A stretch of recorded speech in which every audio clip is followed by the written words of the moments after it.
Hey everybody, welcome back to 3D6 Down the Line. It's episode 20. 20 episodes in of our Megadungeon crawl of the Hards and Arden Vul, and believe me when I tell you, we have barely scratched the surface. Literally. I am your referee for the night. My name is John. Going around the horn, once again, we have... I am Mike. I play Gorand, the now third level dwarf, hopefully soon to be fourth. Wow. John? Confirm? I say nothing. I'm David. I play Onweir, the still first level illusionist. Eternally first level. Eternally first level. Eternally first level. I'm Matt. I play Avaricios, the left hand of Lysion, and I just want to go home. I just want to make it back up to the surface. That's all I want. And I am Ted. I play Mort, the world's worst goblin. That's not true. That's all I got to say about that. Aw, Ted, It's you gotta hard believe in on yourself, man. Nope. Nope. Apparently I've created an atmosphere of doom and gloom. And... oh well. Okay. So You're doing your job. Yeah, exactly. I forgot to mention we are using the heavily house ruled version of Old School Essentials written by Gavin Norman. All right, so last time we met our party, it was actually kind of a cool ending. They were inside what appeared to be a room that was dedicated or was used by one of the famous mythic heroes of the past named Laryl One-Eye, a mischievous thief beloved by the common people, or the pranks he would pull on the Arcantian elite. Very interesting chamber. We're going to go quickly through what is in there once again, so you guys are all focused. But just real quickly with the background, it is the 9th of Ligarios. It is a little after 10:30 a.m. I have written down that Gorn is the one that is currently carrying the lantern. I have its expiration marked here. Avaricios and Onweir are both concussed. Right? So we all know what that means. It won't be ending anytime soon. You have different dates upon when that will end. All of you, however, on the good side, have drank from the fountain down to the south, and you all have true seeing for some amount of time. You're not exactly sure when, which revealed a couple of interesting things in the room. Onweir, we'll assume that you drank it as well, since everybody did. David, Onweir's bump to strength ended. I remember. Yeah. When you woke up this morning, having rested at before the secret door that led back into this level. One question. Yeah. Did my penalty to wisdom also fade, or is it still there? Yes, that also faded. Oh. Mine has not yet, though, right? No. And Ibby's still good. I'm gonna Ibby is still there. I'm gonna look at my calendar here. I want to be sad if Ibby disappears. That'll be really tragic. Actually. No, I'm afraid I'm wrong. So Onweir, you still have your wisdom penalty, but your strength bonus left. And I guess whatever Squeegee had probably wore off then too, yeah? More like scraped off. We don't talk about Squeegee. He's actually joined the Abyss in Matt's visions over there. Avaricios is just sort of chatting with him like a force ghost. I would love it if a tiny little Squeegee started following Avaricios around and complaining about shit, and that'd be great. So if you can make that happen, that'd be great. We'll go back and drink from the thing again another time. It will be good. We'll get you back. Okay, I believe the spell selection action here is we've got Light with Avaricios is the only thing that we've got available to cast. Is that right? This is not correct. Because when I woke up, I can refresh my spells. Oh yeah, you're fresh. Yeah. So what do you have? Right? I am fresh, and I'm loaded with 2 light cure wounds. That's right. Today. I remember you said that. And in fact, before we start like poking around and jingle jangling in this room full of magical tricks and shenanigans, I would like to go ahead and cast that upon myself. And I am mindful that it was like a 5% chance, or a 1 in 6 chance. I think that my spell will fail. Yes. Should I roll the d6 first? Yes, definitely. See if it.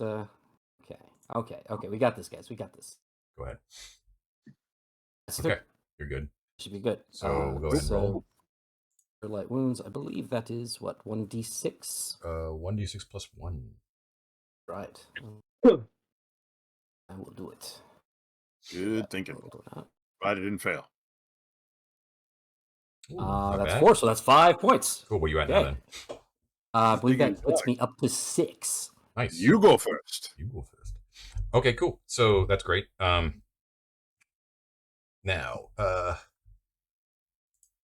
the room itself. Okay, so you can see it here on the map. I'll show people on watching our YouTube video. It's right here. Yep. That's where we are. And that is pretty soon after they actually came down from the spiral staircase back from the Hall of Shrines. Right, so it's pretty quickly right there. They kind of, this is a diversion. This is a room that Jost and Dalton's Darlings did not enter, but they decided to go in there and check it out. So this room is basically has a huge fresco depicting Laryl, who is a short, pudgy man with ginger hair, with like a page boy haircut, green eyes, and a red eye patch. He in the fresco, he's wearing his iconic items, which are his sack, which it's said the story is like he can draw like numerous useful items. Like whenever he needed something to get done for a prank, he would always just be in his sack. A very thin dagger and a humble gray cloak that had patch with a variety of colorful patches on it. So, and then you see depictions of him doing some of his more famous pranks, like throughout the chamber on this thing, right? In the middle of the chamber is a stone pedestal that has an urn, a capped urn on top of it, right? However, there is a whole bunch of stuff along the side. So there's a cloak rack on the eastern wall, which has 3 cloaks. One of them is a fine blue wool, one's a simple black linen, and one is a ratty patch cloak. There is a small rack of weapons, which all it has on it are 6 fine but wicked-looking daggers. Some of them curvy, some with gold handles. Some of them are bejeweled. They all look different and unique, but all are like very sort of slick-looking. There is a writing desk where there is a gold apple on top, a plain silver letter opener type of knife on top, and what appears to be some papers with writing on them. And next to that desk is a oak chest, which you have not opened yet. Now, the whole thing is fairly interesting, right? Especially the urn that's sort of in the middle of these sort of like living chambers, right? However, the true seeing actually pinged for you guys on 2 items in particular. It allowed everyone in the party to notice that the letter opener and the patched cloak had heavy like obscuration magic on it, like something was like there was something on it that was trying to hide its true nature. But to you guys, you can easily see that that those items are heavily magical. Heavily magical. Mhm. Wow. Yeah, like none of yeah. This is not a detect magic spell, the true seeing, right? But it just, you see things for how they truly are, and those 2 items in particular were being hidden from you magically. Okay. Can I just jump in? This isn't a huge room. Can we say, for the sake of argument, that we are in the room and the other NPCs are maybe out in the hallway guarding, that kind of thing? That's fine. Yeah, they would probably be curious, though. It is a rather strange place, but that's fine. I'm just worried about jamming everybody in and something exploding and traps and them finding all the magic items. Sure. Yeah, well, I'm rather curious. I want to go take a look at the desk. I mean, I see the magic things, but before I start messing with them, I want to see what I can read. Sure. You said that there are papers up. Yeah, so there's a couple of papers there.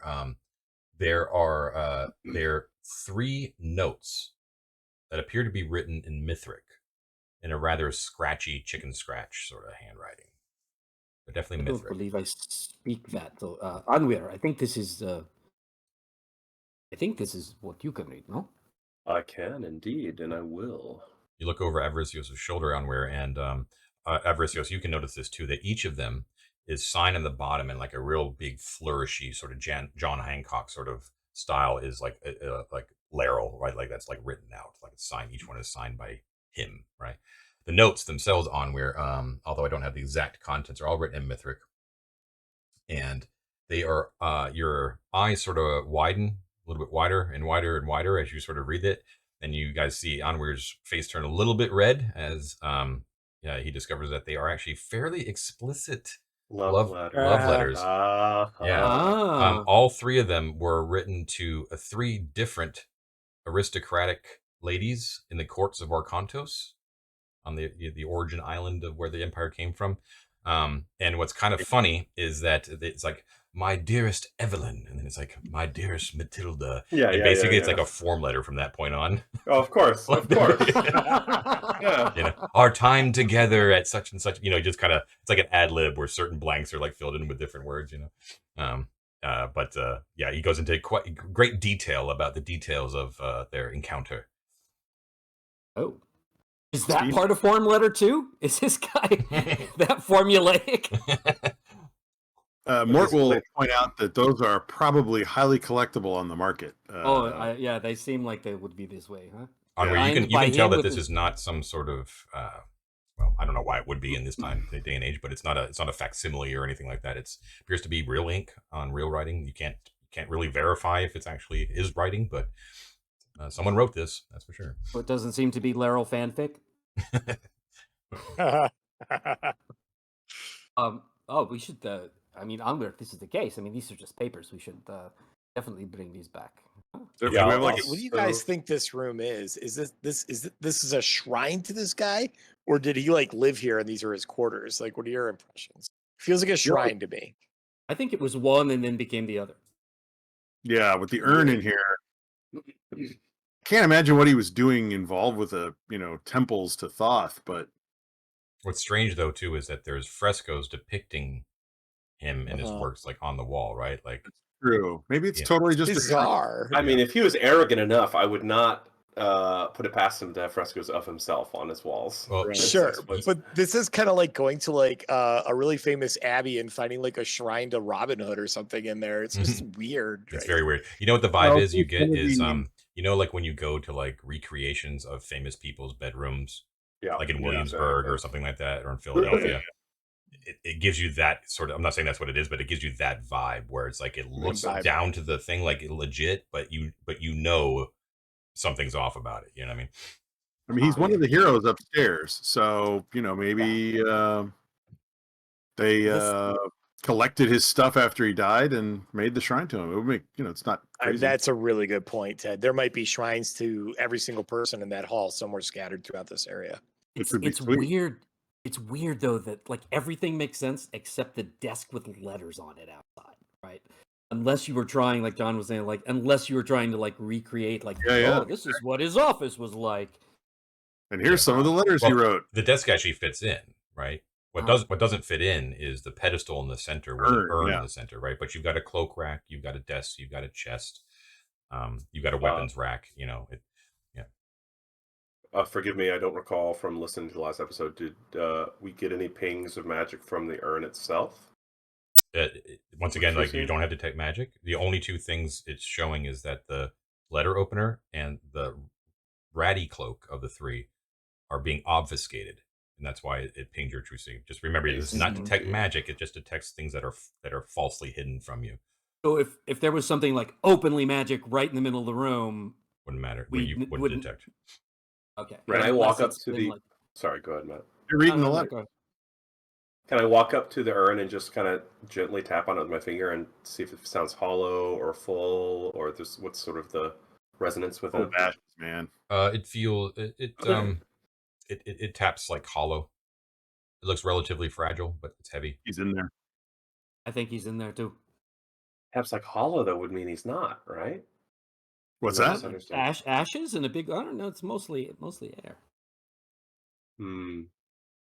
How is this a large urn, John? Is this like a small one? Where are we? It's about like it looks like a funerary urn. So like this, right? Yep. Can I inspect the circumference of it and look for any notches or impressions or things that might, because it's out of place with everything else, right? So does it look like it's been moved? Is the dust shifted below it on the pedestal, et cetera, et cetera? I'm just like really thoroughly investigating. Yeah, I get you. The urn and pedestal. So it doesn't look like anyone's been in this room for some time in general, and it does not look like the urn has been moved. if I gently, not lift it, but if I gently kind of press the Ooh. cap, does it wiggle at all, or does it seem The tight? cap. I'm Yeah, not pushing it off. I'm I'll just get kind you. of like, Yeah. So it's like a little, like a button cap, right? Like it has like a little round sphere to pull it off, right? yeah, It's like a little round cap, and Gotcha. when you kind of tap it, it just kind of just a little bit. Yeah. little bit. Okay. Yeah. All right. It's not like, Let's in other stand words, it's back. not sealed. It could be. You can easily tell that it can be Exactly. lifted straight off. Well, I was seeing if it was like a recreation of, or like an actual urn. Yeah. Okay. Yeah. Right. Looks legit. Is it an actual big old wooden chest?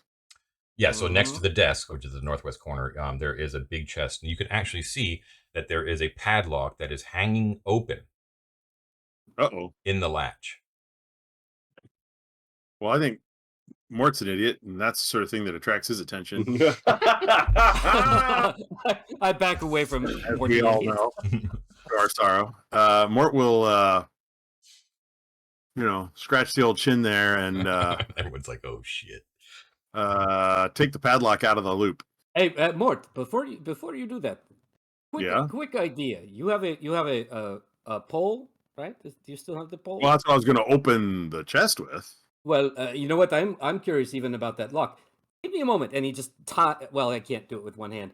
Tie a piece of my string onto the end of your pole, and we'll tie the other one onto this Smart. lock, and you can just lift it off. Oh, Without- like those loops you use for catching snakes, you mean?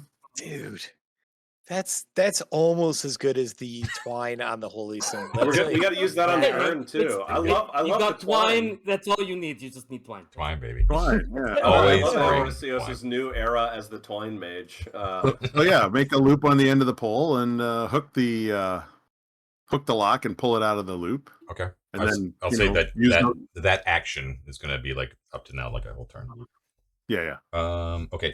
Yep. So And yeah, then- the lock comes out. No problem. You can lift the latch with it. Lift the latch and then use the pole to push the lid open. Yeah, sure. Why not? It opens. Nothing springs out. Nothing springs out. All right, Mort will go in. That's one Looking- patient mimic. You're in. Yeah. Yeah, that's right. His head gets bit off. Inside, it is not a mimic. There is appears to be a variety of fine clothing, like all sorts of like doublets and robes and things like that.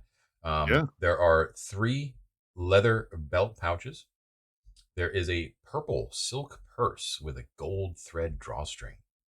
And there Maybe it's is another Don't talk So- about it.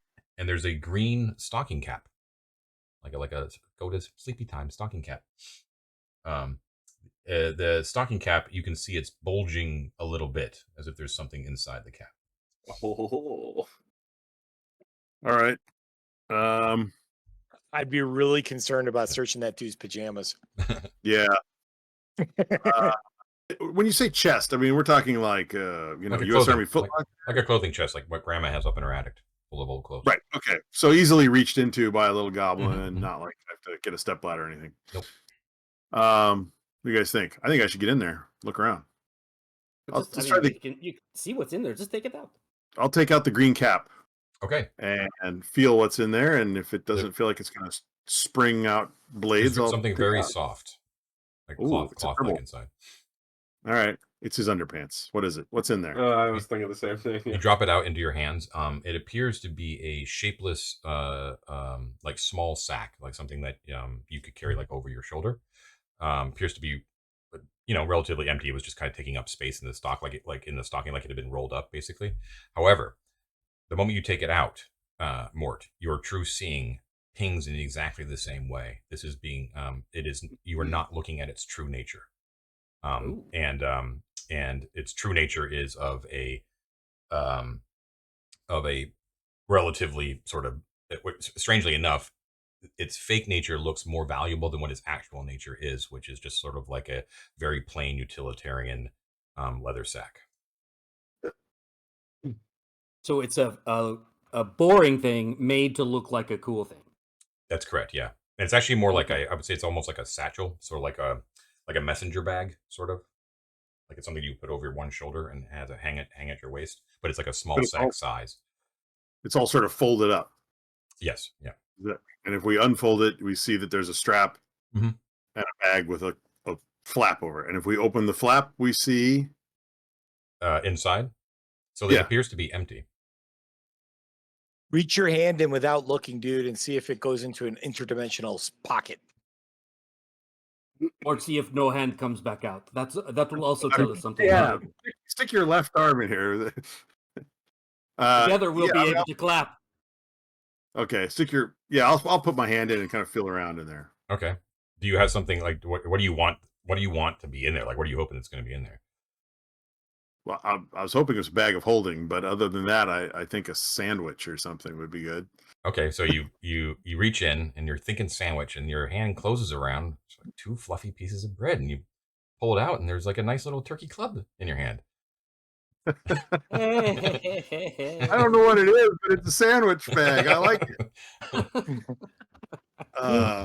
Bag of sandwiches. I'm gonna have to look that one up later. You start to recall what I just said about just... Larrel's fancy sack that he always had when he just needed. Oh, he does have a fancy sack. I'll start eating the sandwiches and be like, oh, that's pretty good. See what else is in there, guys. Yes, Do you David. mind? Can I reach in and can I think of my spell book and see if I touch it? Unfortunately, you reach in. It's just an empty sack. You don't know where the hell that sandwich must have been the only thing in there because you can't find it. Oh no, just the sandwich. Oh well. You spent the one charge it had. I was hoping for a right hand. I stick my hand in there. Is there a right hand in there for me? There is no right hand. It's an empty sack. Something shakes your stump, and then you don't ever want to stick your hand again. John and I have just been given Ted a win after many losses, but let's try tomorrow morning after 24 hours have gone by the same trip. Gordon, you want to try for something? Yeah. Good sandwich. Mike? Gordon? Mike? I'm good. He's good. He's short. All right. Very stoic. All right. So I'll start while I'm eating the sandwich with one hand, start pulling other stuff out and handing it to people. Wait, can I try? I'm sorry, I thought of something. Okay, here you go. I'll hold it out. Can I reach in and try and get a helmet? Nah. Oh, it's an empty sack. Yeah, try weird. Food now. Just try food one more time so it's categorical. All right, I'm going to try for a haunch of venison. Nothing comes out. Okay. All right. Damn it. What? All right. What is the story? Actually, the story that we've heard about Laurel's fantastic sack that we've seen, like he's there in the fresco with the sack, right? I mean, I heard a lot about it in the love letters, but that might be a different. Yeah, he did have just the right things to woo his paramours back in Arcantos. Ooh, go for a bottle of wine or some golden apples or oysters. Everybody knows sandwiches are the best aphrodisiac. So reaching in, you can't seem to pull any of those out. But you do remember the stories of usually everyone's favorite stories about his use of the sack was he would always find interesting. He would always have just the right mundane item to pull his prank on the elite. Right, there was always something fairly like banal and something that like peasants would always have. Right, in order to just kind of tweak it to the elites. Right, that sort of thing. Love it. What else is in there, bud? I mean, there's 3 leather pouches. While you guys look, I just need to go say goodnight to a kid. I'll be right back. Okay, sure, cool. So I'll start pull some things out and like hand it to people, right? So like, here you go, Avarice. Here's a purple silk purse. Take a look at that. Okay. He just left. Yeah. Oh, sorry, I meant Anwar. Oh, okay. My bad. I take a gander at it.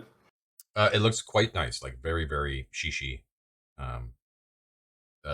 Silk. It's very soft. Very well made. You said it's another pouch, right? Yes. It's a purse. Yeah. Purse. Can I open it up and put a couple fingers in and see if there's anything there? Sure can. There's nothing in there, unfortunately. But it does look very serviceable. Like it would, match with the right clothing. You'd look fantastic. In fact, some of that clothing in there would probably suit it quite well. Ooh, interesting. The hat itself. Do you mind if I take a look at that? The green stocking cap? Yeah. As a collector of hats in this campaign, Onweir would obviously want to try this one on. Sure, it's like a fur-lined green stocking cap. So it's sort of like a green Santa hat, right? Do they have? Is there like a candle that I can look for Victorian ghosts in the middle of the night that comes along with it? So, see, in a perfect world, I would reach into the bag and pull out a bunch of chains for a ghost now, and complete your metaphor there. Marvelous. Let me know if you want to pull something out of there. The Come on, coin purse. guys, I'd let's like keep to reach in rolling. and pull a platinum out of the coin purse. Anything? Nothing, unfortunately. All right. Leather belt pouches. Yep. Here, everybody take a leather So- belt pouch and look at it. Yeah. So there's nothing in the pouches. So here's the deal. The clothing will be very bulky, right? It's like it'll take up lots of slots. Okay. But it basically it's like a lot of fine ancient Arcantian noble sort of clothing, right? So it would mark you as sort of out of fashion, but also quite wealthy because it's a very, very high quality.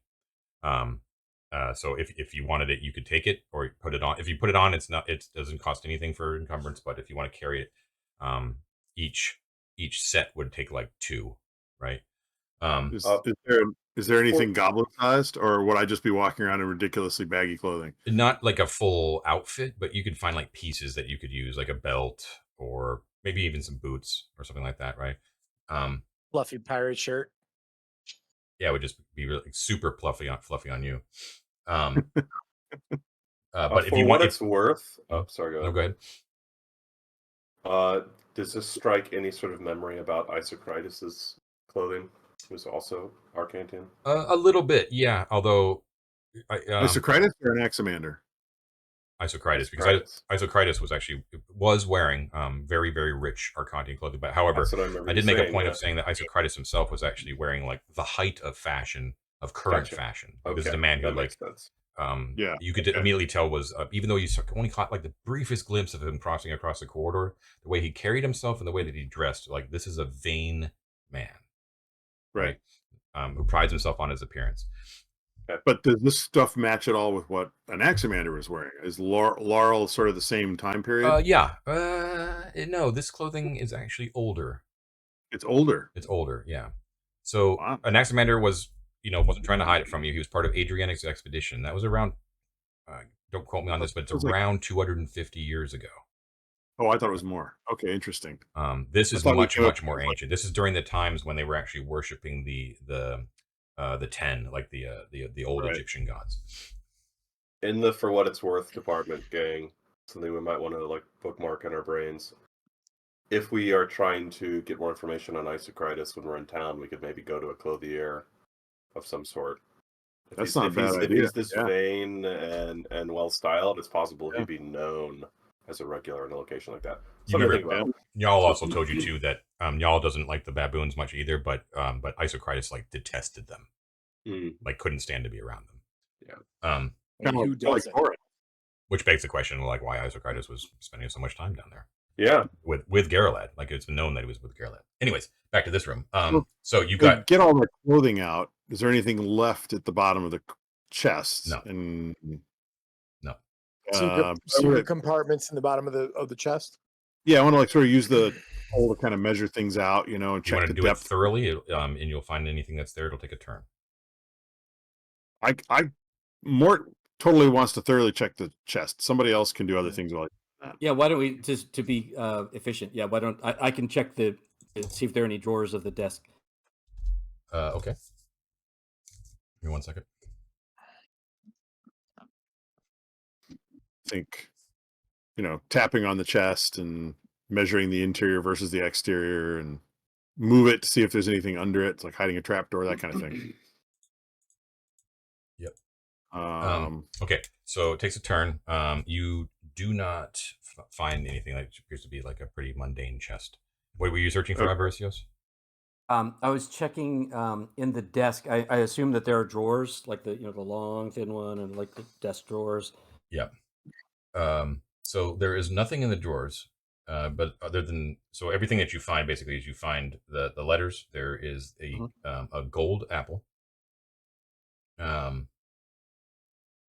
By gold apple, do you mean a solid gold apple or an Yes, apple painted gold? An actual gold apple, smaller than normal. And there is that sort of dull letter opener, right? That is obviously being obfuscated. You can see through what it actually is an expertly made very thin, like stiletto, right? Which fits almost exactly. with what is depicted, what Laryl is depicted holding.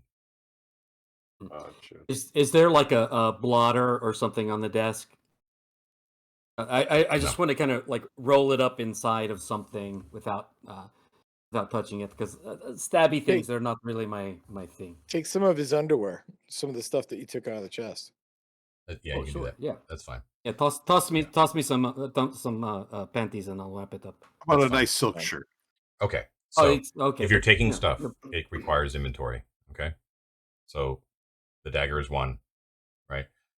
If you want to keep the love notes and you want to preserve them so that they're actually going to be worth something and in good condition, you need to have a scroll case. If you don't have a scroll case, you can't. I do have a scroll case, and I'm Nice. going to put them in it. All right. That does not does not take up any inventory, but make sure you write them down. 3 letters. If he has if in that pile of clothes is like a really nice belt and one of the belt pouches, I'll change out my mundane one. Yeah, you can do that. It's fine. My store bought stuff. Yep. Does anyone want to take the purple silk purse? Yeah, I'll take it. Okay. And you're already wearing a really cool Nefertiti hat on. Where do you want to switch out to the green stocking cap? That's true. Oh, there's just so many good hats. So many hats. This is the single goal of Onweir. Oh, I have a chef's hat. I have a Nefertiti hat. You'll take another one, man. Yeah, why not? You got to dress the Barbie doll, bro. I'll put his hat on and put Nefertiti in my bag. Oh wow, okay. A marked difference in Onweir's appearance. He no longer looks quite as badass. Okay. Do you take the any of the daggers that are on the weapons rack? See, here's what I think about this guy. I think that a lot of the fancy stuff is probably here to trick people, and the really cool stuff was like hidden to look pretty. Pretty I totally agree. That's the Like like the the carpenter. I think that's a very good point. I do want to check the weapons rack to see if any of the weapons are levers rather than really weapons. Ooh. Sneaky, yeah. I'm sorry, what did you say, David? I want to check and see if any of the weapons on said weapons rack are, rather than being real weapons, levers. Oh, Like if they're attached somehow. They're attached. That would be, yeah. No, they all appear to be legit. Okay. I do have one more thing I'd like to try before we leave, but go ahead, Mike. Go. I was just gonna say the weapons, the kind of dupe ones that are on the rack and stuff like that. You still said they're finely made, right? Mm-hmm. All very unique. And are any of them like jewel encrusted or anything like that, where they're going to be worth more than their weight in just dagger? Yes. Yeah. Okay. So I'll give you some money value here. Okay. So yeah. So there is. Let's see. Okay. So there is. So there's the 3 cloaks, right? I don't know what you want to do with those. But the 6 daggers, although none of them, you're not really sure of their if they have magical qualities or what, you don't really know. But judging by their quality, they're all together total would probably be worth about 110 gold. It's not bad for daggers. Gold apples worth about 35 gold. The love notes, you're not really sure, but to a collector, they would probably be worth a pretty tidy sum. The fine clothing in total, if you gave everything that's in that chest and carried it out with you, would be worth about 20 gold. The purple silk purse is 25 gold. Okay. Well, I'm not sure I'm seeing. Okay.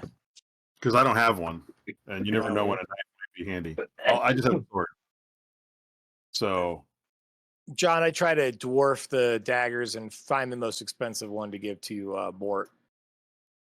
Okay, sure. I don't know, guys, if any of this stuff is worth outside of the magic stuff, right? So we got to take the patch cloak. I think, David, you already have that, right? I don't have the patch cloak. No, we haven't even touched the cloak yet.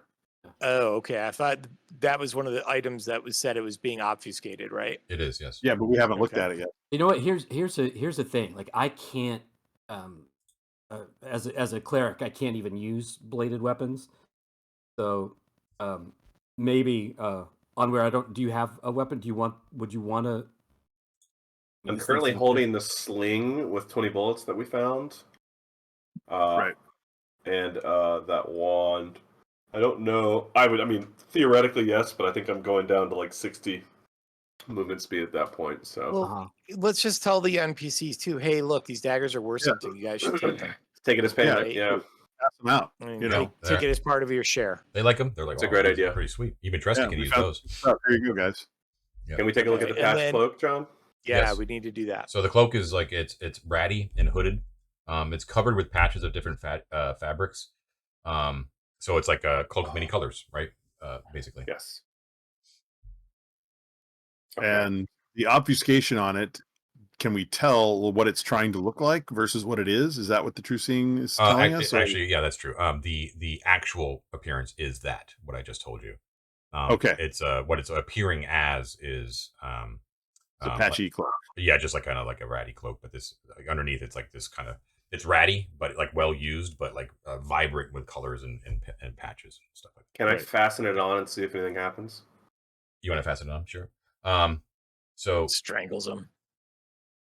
when you put it over when you drape it over your shoulders, you immediately feel enveloped, like you're much more protected and secure, right? Like you feel like you're kind of like in a womb-like sort of like comfort. It's a Interesting. maternity cloak. And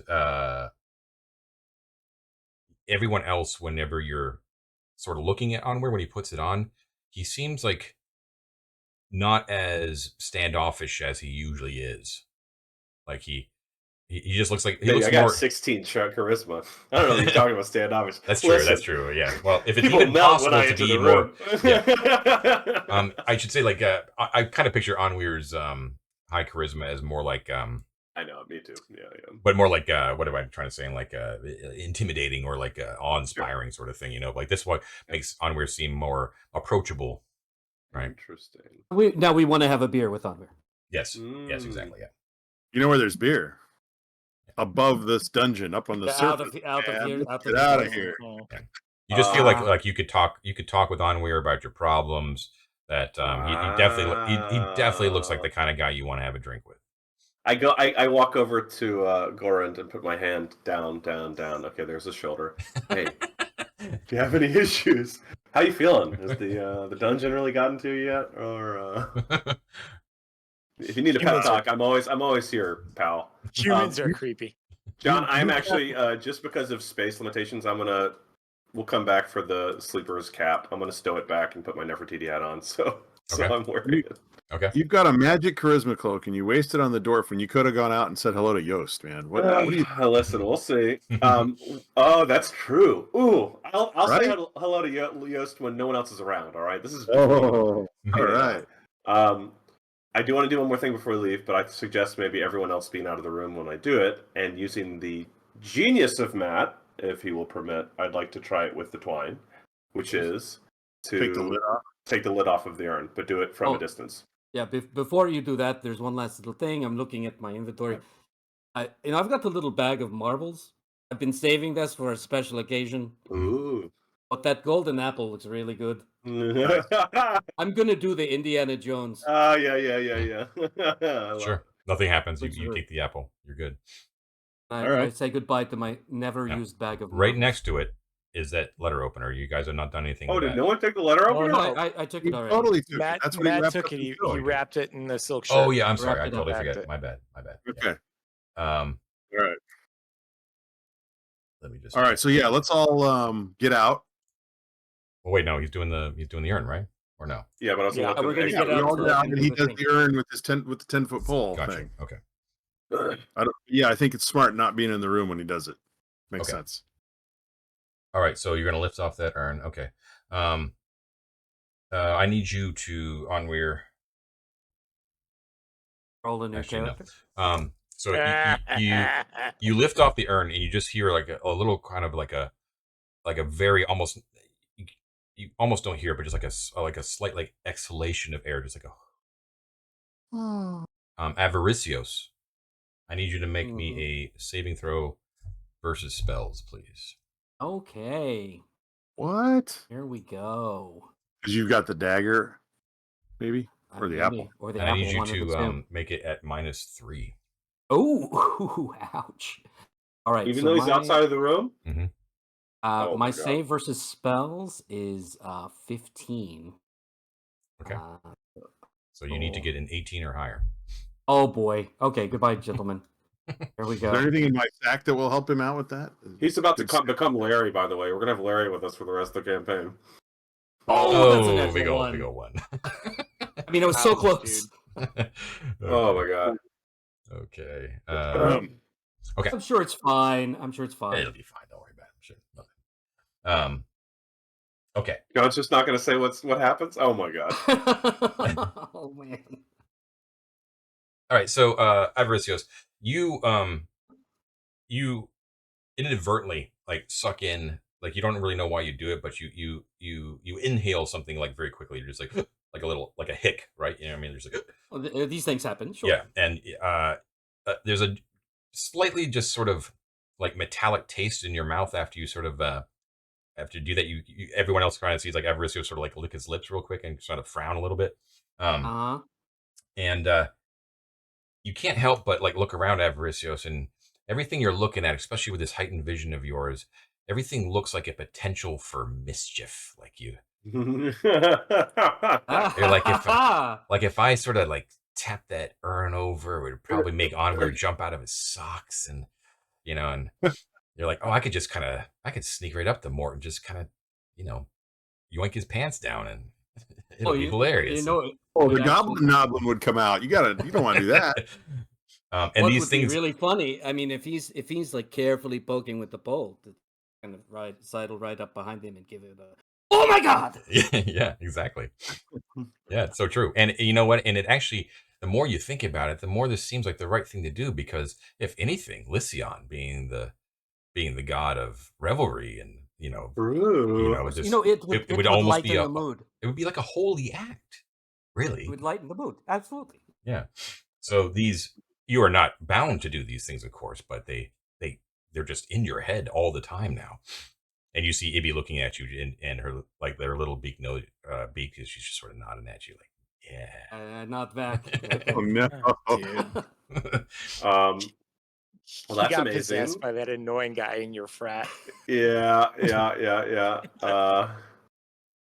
Well, Okay. if Av is okay. But what externally, like none of you guys see, like he opens up the urn and like nothing happens, right? Like you don't see Avaricios really react, or just Right. just kind of quiet. I wonder why it targeted Av of all people. Go look in the urn, Onweir. Oh, I will. I mean, no. I mean, if he's gonna look, yeah, I'm definitely going to like give that little kind of booga booga when he like looks. I'll fumble over my hat. I wanted to do that. I wanted to do that without the spell. Yeah, it's a whole exactly. farce. Yeah, I didn't need any impetus. Yeah. Okay, so Onweir, looking inside, you do see. This is all dependent, of course, upon Goran sort of like being with you with the light. By the way, everything that you guys are doing, it's the only light source. Sure.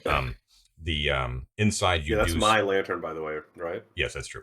There is it resting on the bottom is a mound of ashes. Do a line to that guy. I'm gonna take the purple silk purse, and I'm going to gently pour the ashes into it. Okay. I was just kidding, dude. You're not really gonna snort the dead guy, are you? Listen, I'm a man of mystery. Breaks him into little lines. More importantly, what's under the edge? Could you rub some of that bug powder on my lips? John's doing a lot of reading, y'all. So get ready. Sorry, I just got to check. So you're careful not to drop any, and you carefully put all the ashes into that purse. Nothing happens. Avaricios, you do feel drawn, like you're staring very carefully at those ashes. Like you can't look away until they're actually all the way in the purse. And then you sort of like, you guys all see Avaricios sort of like shake himself a little bit after the last drop goes in. Interesting. A fascinating transfer. Is there anything else in the urn that I can see? No, appears to be empty. Can I reach in and just touch around and feel if there's anything that I can press? Yep, you certainly can. You don't feel anything though. Can I pick the urn up? You can pick it up. Yeah. When I pick it you up, would have had underneath? to pour the ashes. Nothing happens. That's true. Yeah. That's a good point. Does the pedestal, now that you don't have to worry about spilling it, can you move the pedestal or shift it, or there? No, the pedestal appears to be immovable. Another turn goes by. Right. Come on, guys. Yeah, let's think head that's- out of here. I think that's Alright. it. Are you keeping the ashes? Yeah, the ashes are in my pocket. All right, but you're leaving the urn on top. Yeah. Okay. Does the urn seem like it'd be valuable? It doesn't look particularly valuable. We do have true seeing, so if it is valuable, we would know. If you leave it, do you put the cap back on? This is the Yes. yeah. What? Okay, Everest, have you expressed any of these inner thoughts that you had, or are we just non-awares? No, I mean, I wasn't joking. I did do the ooga booga while you were That's looking true. at the thing. I don't know. I mean, I guess I'd put the Go ahead, Mike. Yeah, put the lid back on. I was just going to point out that the more ground we cover, I think true seeing also uncovers secret doors. Yeah, Ooh, love yeah, that. we should get moving. So Alright, we put the should lid back on. Let's go. Put the make lid back hay while on the right sun now, shines. John. Okay, cool. All right, so and Avarice. Okay, so you've marked down. You've got a slot for the dagger, Avaricios. I do. Okay. I had one slot for the dagger, and I left my marbles to get the apple. Okay, cool. All right, so as long as everything's accounted for, what you're taking out of here, we will move on. And on where you were carrying the cloak, you were wearing the cloak, correct? I'm wearing the cloak Got it. Okay, make sure. and the Nefertiti hat. Make sure you mark it. Once again, I'm just reminding you guys to, now that you're kind of getting loaded down with cool shit, I'm going to forget. Yeah. So keep careful notes about what you have and where you found it so I can reference back if I need to. Okay. I guarantee the very next encounter, Matt, you're going to need a bag of marbles. I know, right? Okay. All right. So going back out, the NPCs, like they, like you can keep everything away from them. Like they kind of saw everything that sort of went on, right? I mean, they also needed light as well, so they were kind of dependent on Goran. So, but they're like they're all kind of whispering about like, oh my gosh, it's Laryl's. Was that were those Laryl's remains? Was that actually him? He's not real, No, he's real. I know he's real. My mama told We're me going all to about him. resurrect him. Okay. All right, so We're gonna Anwar, you've got resurrect the him. cloak, right? I have the cloak on. Yes. Okay. So Jost told all you right, that he came through the magic fountain, which you've already been to. right. Okay. And the path that the Darlings came was from the west. They never headed south out of the magic fountain room. They never went down there. They came from the west. And you know that according to Jost, that the next room that they had, the room that they came from before they entered the magic fountain was a room where a couple of their companions actually died by poisoned spears. There's a They had to open up. I remember they opened some sarcophagus. They opened a sarcophagus, and two of their men were killed by a poisoned spear trap coming out of the floor. Is what he kind of warned you was nearby, like the next major room. What if we just like pass right on through without touching anything? You could do that. You can, and also, as Jost told you, there was a number of points where Dalton nixed certain avenues of travel and chose other ones, right? So when you exit out of here, don't forget that you can continue to go west down the corridor. That is uncharted territory. Jost has no experience with it, right? There is also the door directly to the east. You saw flickering light and palpable heat coming from the other side. And then there's also a passageway to the south in that corner there where Jost and Dalton's Darlings has also never been. But if you're determined to follow his exact path, you would go west out of the circular magic fountain room. I'm kind of inclined to do that, guys. Well, but before we do that, I have a question for Jost, because I've got my mapping that I've been doing. I get out my map, and I say, I show him the debouche room where you come down the stairs and the halflings take all our money, right? Mm-hmm. There's a bunch of doors out of there. Which door did you and the Darlings take? Oh, we were invited in. We were talking with the Plumthorn gang, and they invited us into their chambers to the east. So you went into the Plumthorn gang corridors. Indeed, and there was. I'm sure you've been in there. There is a wall that they created with debris, which keeps them from falling into the chasm. Well, they led us there, and then that's where we threw over the grappling hooks, and we crossed over the chasm. Wait, in the bunk room? Yeah, in the room where the leaders are, where Plumthorn lives. And what's the girl's name with the spiky hair? Ross Kelly. Jost, That's actually not great for us. No. No, the Plumthorns didn't try to shake you down. No, of take your course they money? did. Yeah, we were willing to pay the tax. But wait, okay, Ah. so I'll show them on the map, John. I've got, that section, and I point at it, and I say, you came into the Plumthorn gang area, and then I show him where, like, we believe there's the access to the goblins. Is that what he's talking about? No, not there. We didn't go down there. I don't know what's down there. I did hear the Oh. halflings talking down there, but Did you? Okay, no, so to the did you east. go north? To the east, right here, and he You went- grabs like one You fat kept finger. going east, where I've got the sarcophagus marked. Correct. Yes, that's it. Is that the room with the spears? No, that's not the room with the spears. That's nearby. You It's still have to just to the cross the west here. chasm, dude. You have to do Oh, that right. climate Yeah, thing. okay. So Yeah, we never went in there. Because they were carefully escorting us, and we just saw that down that Yeah. hallway. That's Yeah, correct. yeah. Yes, right out of the fountain room here to the west.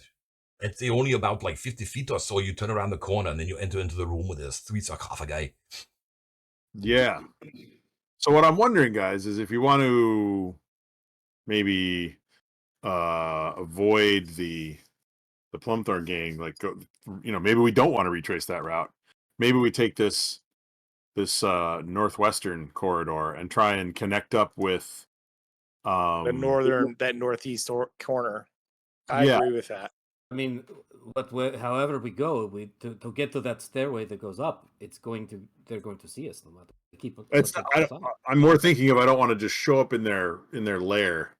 Oh, but we are friends. We have Jost here, and we'll just give them their little due. And The halflings are good people. They're just trying to make a living. Yeah. They helped I us. They laugh out helped us. loud. They gave us the ropes in order to throw over the grappling hooks. I'm sure the ropes will still be there whenever we get there. There's no doubt. They are honorable. They are honorable people. The halflings are a good race. How long have you been in prison? It's not that long. We've only been down here for like a week or so. Well, they might still be there. Well, I'm suspicious of it, but if everybody else wants to go the exact Yost route, and so we can get out of here quickly, I guess I'm up for it. I like the Jost route. I like going the Jost route. I like just giving these little. Okay, they're his friends, but you know what I think of them. Give them their due and just get out of here. Let's go. Let's do it. Okay. All right, so Okay. we'll take that western quarter out of the fountain room then. All right. When you go into the fountain room, do you do anything in there? I'm not going to drink again. No. Why not? I'll drink again. What the hell? It was good last time. It's got to be good this time. That's the way. That is the law of the dungeon. If it is good once, it is good every time. Right. So this is a strange room because it's lit continually with light from an unknowable source. And in the basin, the fountain itself is a crouching marble baboon, and with the liquid pouring from its mouth. If you remember. Yeah, I just take another little scoop and give another sip and see if it just refreshes my eyesight again. Okay. Why don't you roll me Guys, pop out. roll me a d20? And no matter what happens, I'm going to roll on the floor like I am dying. Oh, because of the mischief. I love it. It is a 14. A 14. Okay.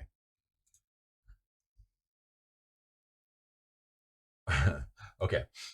I'm really dying, aren't I? So so Everisius, your vision clouds over once again to be normal sight Oh, once crap. again, but it's replaced with you can feel that something's just not right inside you. It's Oh, crap.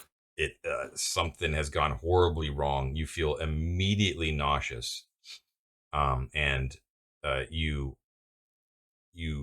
cough like violently, and when you cough, a little bit of blood spatters onto the floor, and there's Uh-huh. a little tiny little chunk of like lung flesh in that blood. Oh! Oh! Yeah. You're All like, right, my trick is really good. and like all the NPCs are like, whoa, and they all take like a step back, and everyone like moves away from the fountain. That's a good Okay. place for us to take our mid-session break. Yeah, right. We will be back in 1 second. Brutal. Okie dokie, we're back from our pee break, and we're continuing on. Abricios has just hacked up a lung. I'm sure everything's just fine. So Abricios, feeling a little bit mischievous, now also feeling nauseous and sick, only has one hand. So And I hate this place. Concussed as well. Oh yeah, And don't forget concussed. my Concussed. That's concussion. true. Thank you, David. But- you. Sorry. To Matt's credit, still his first character, so yeah. still alive. Not for long. 2 days ago, he was in perfect condition. We'll see how that goes. Anyways, you. The other thing too with the spark of mischief in you now, Avaricios, is that you kind of feel a little bit let down that none of the folk with you right now are particularly. You just feel like they wouldn't be good sports about a lot of the stuff that you kind of have in mind when you kind of think of interesting opportunities, and you're like, these aren't the right people to pull this on, really. Even Onweir? I mean, to be fair, even Onweir? Yeah, even Onweir. You don't know what it quite is, Avaricios. It's you wouldn't mark it up to like friendship or companionship or a sense of duty. It's just like you just kind of feel like there's better targets out there for this kind of stuff.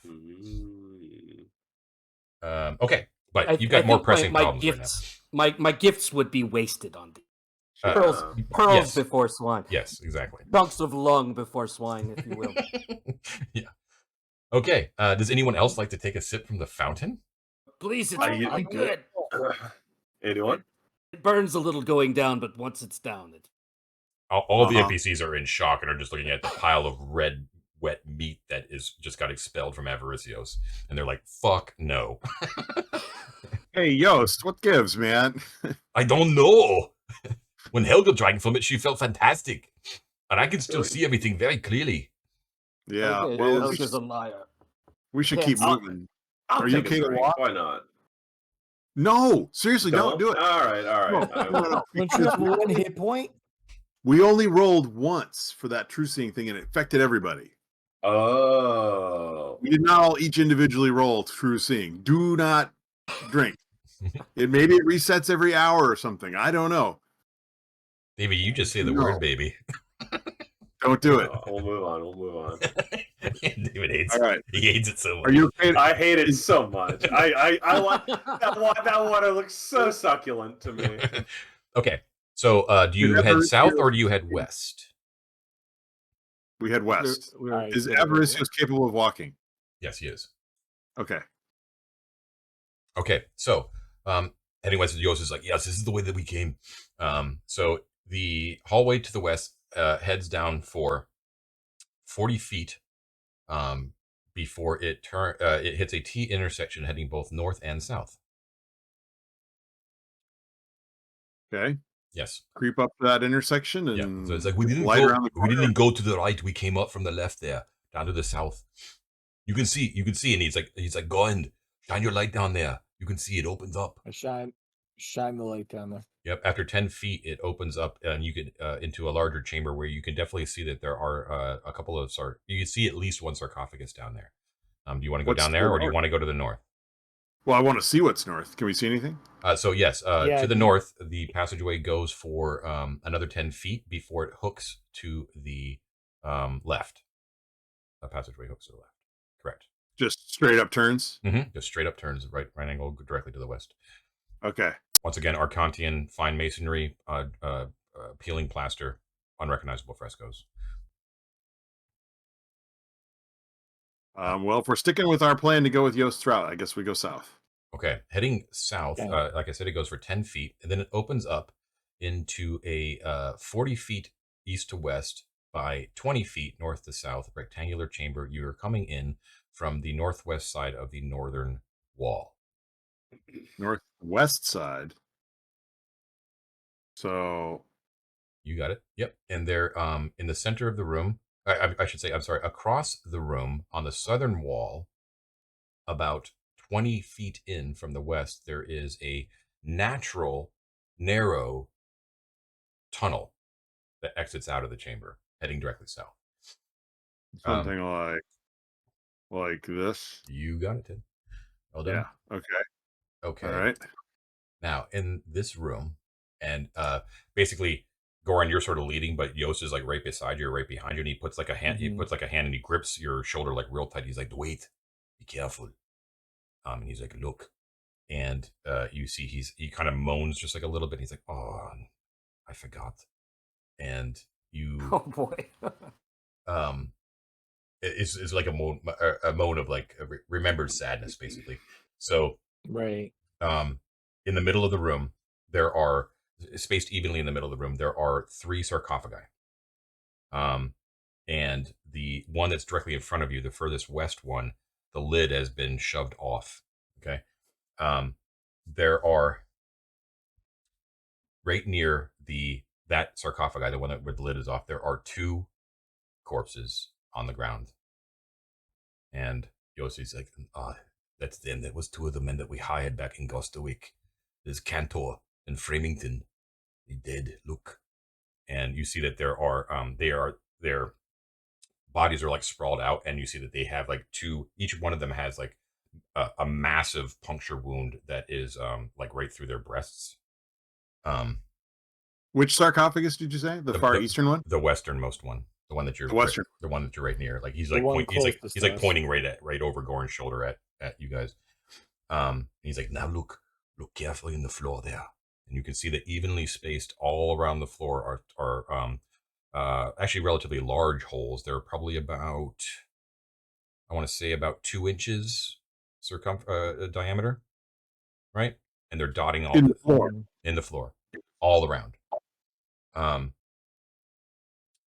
And on the wall, there is some frescoes. They're a little bit faded with time, but you can make them out. They depict priests genuflecting at the feet of an impassive human who's wearing a cylindrical headdress, very similar to the one that Onweir, I think, is wearing.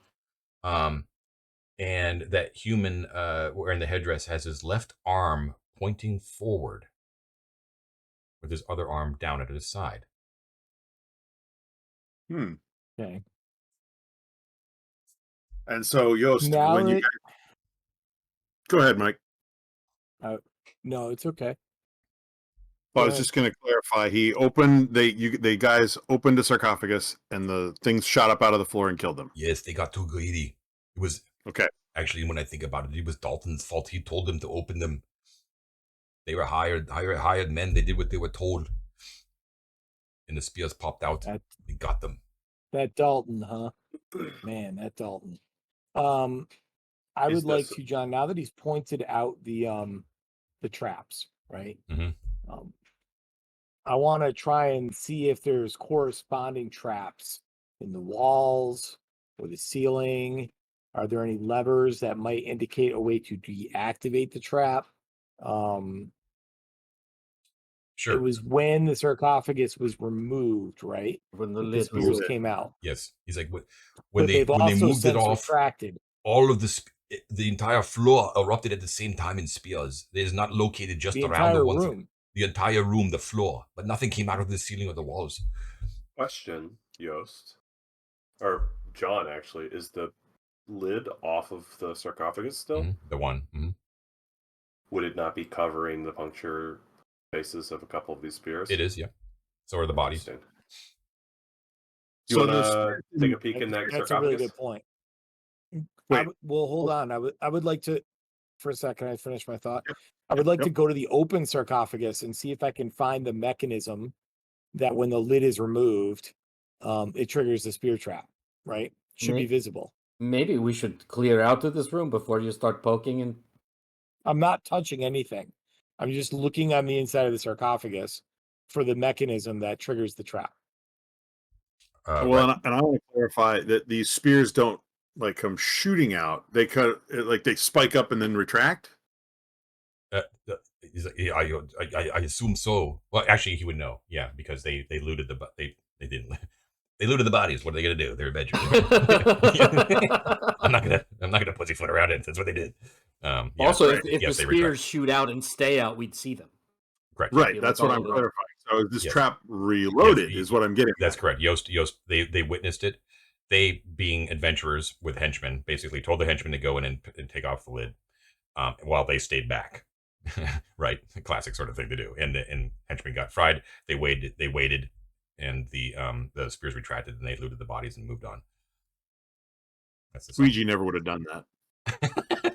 He was a good boss. But Mort, Mort's the boss now, buddy.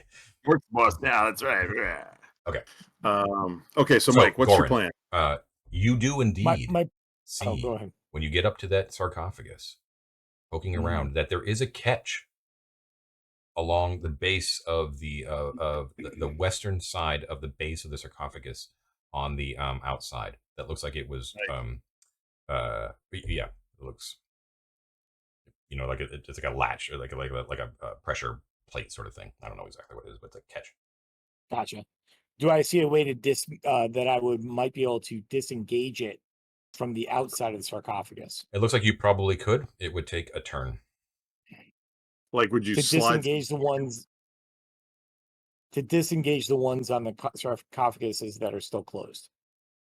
It would take like a turn using that as a mirror. Right. Yeah. Each one.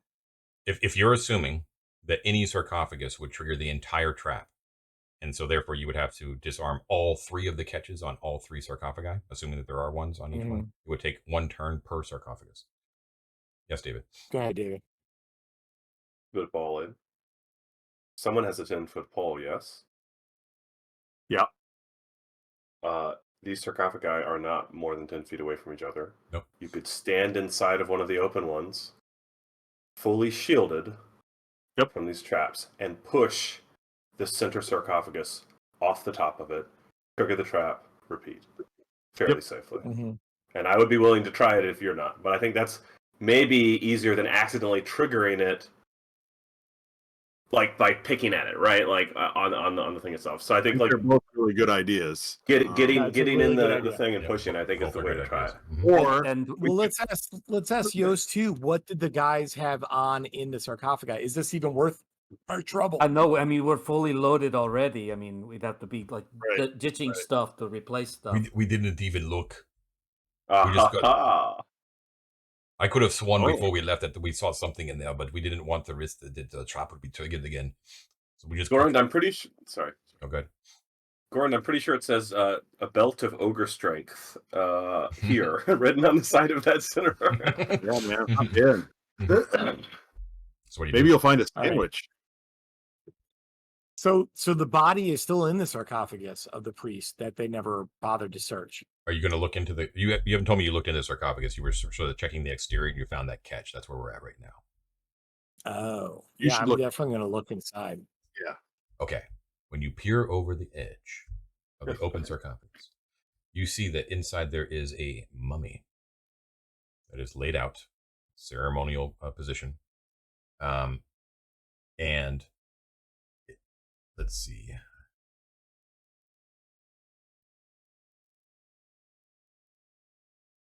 Yeah. Okay. Yeah, there is a. It is wearing a,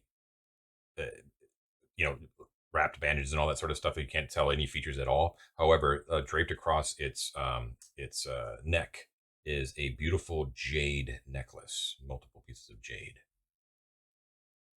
Okay. I still have the true seeing up. Does the true seeing tell me anything else that's going on in there? Like tripwires on the necklace, so that if you remove the necklace, you trigger a trap. I'm not touching anything. I'm just looking very closely. Or is it an undead? Like, is it radiating evil magic or anything like True that? seeing wouldn't do that.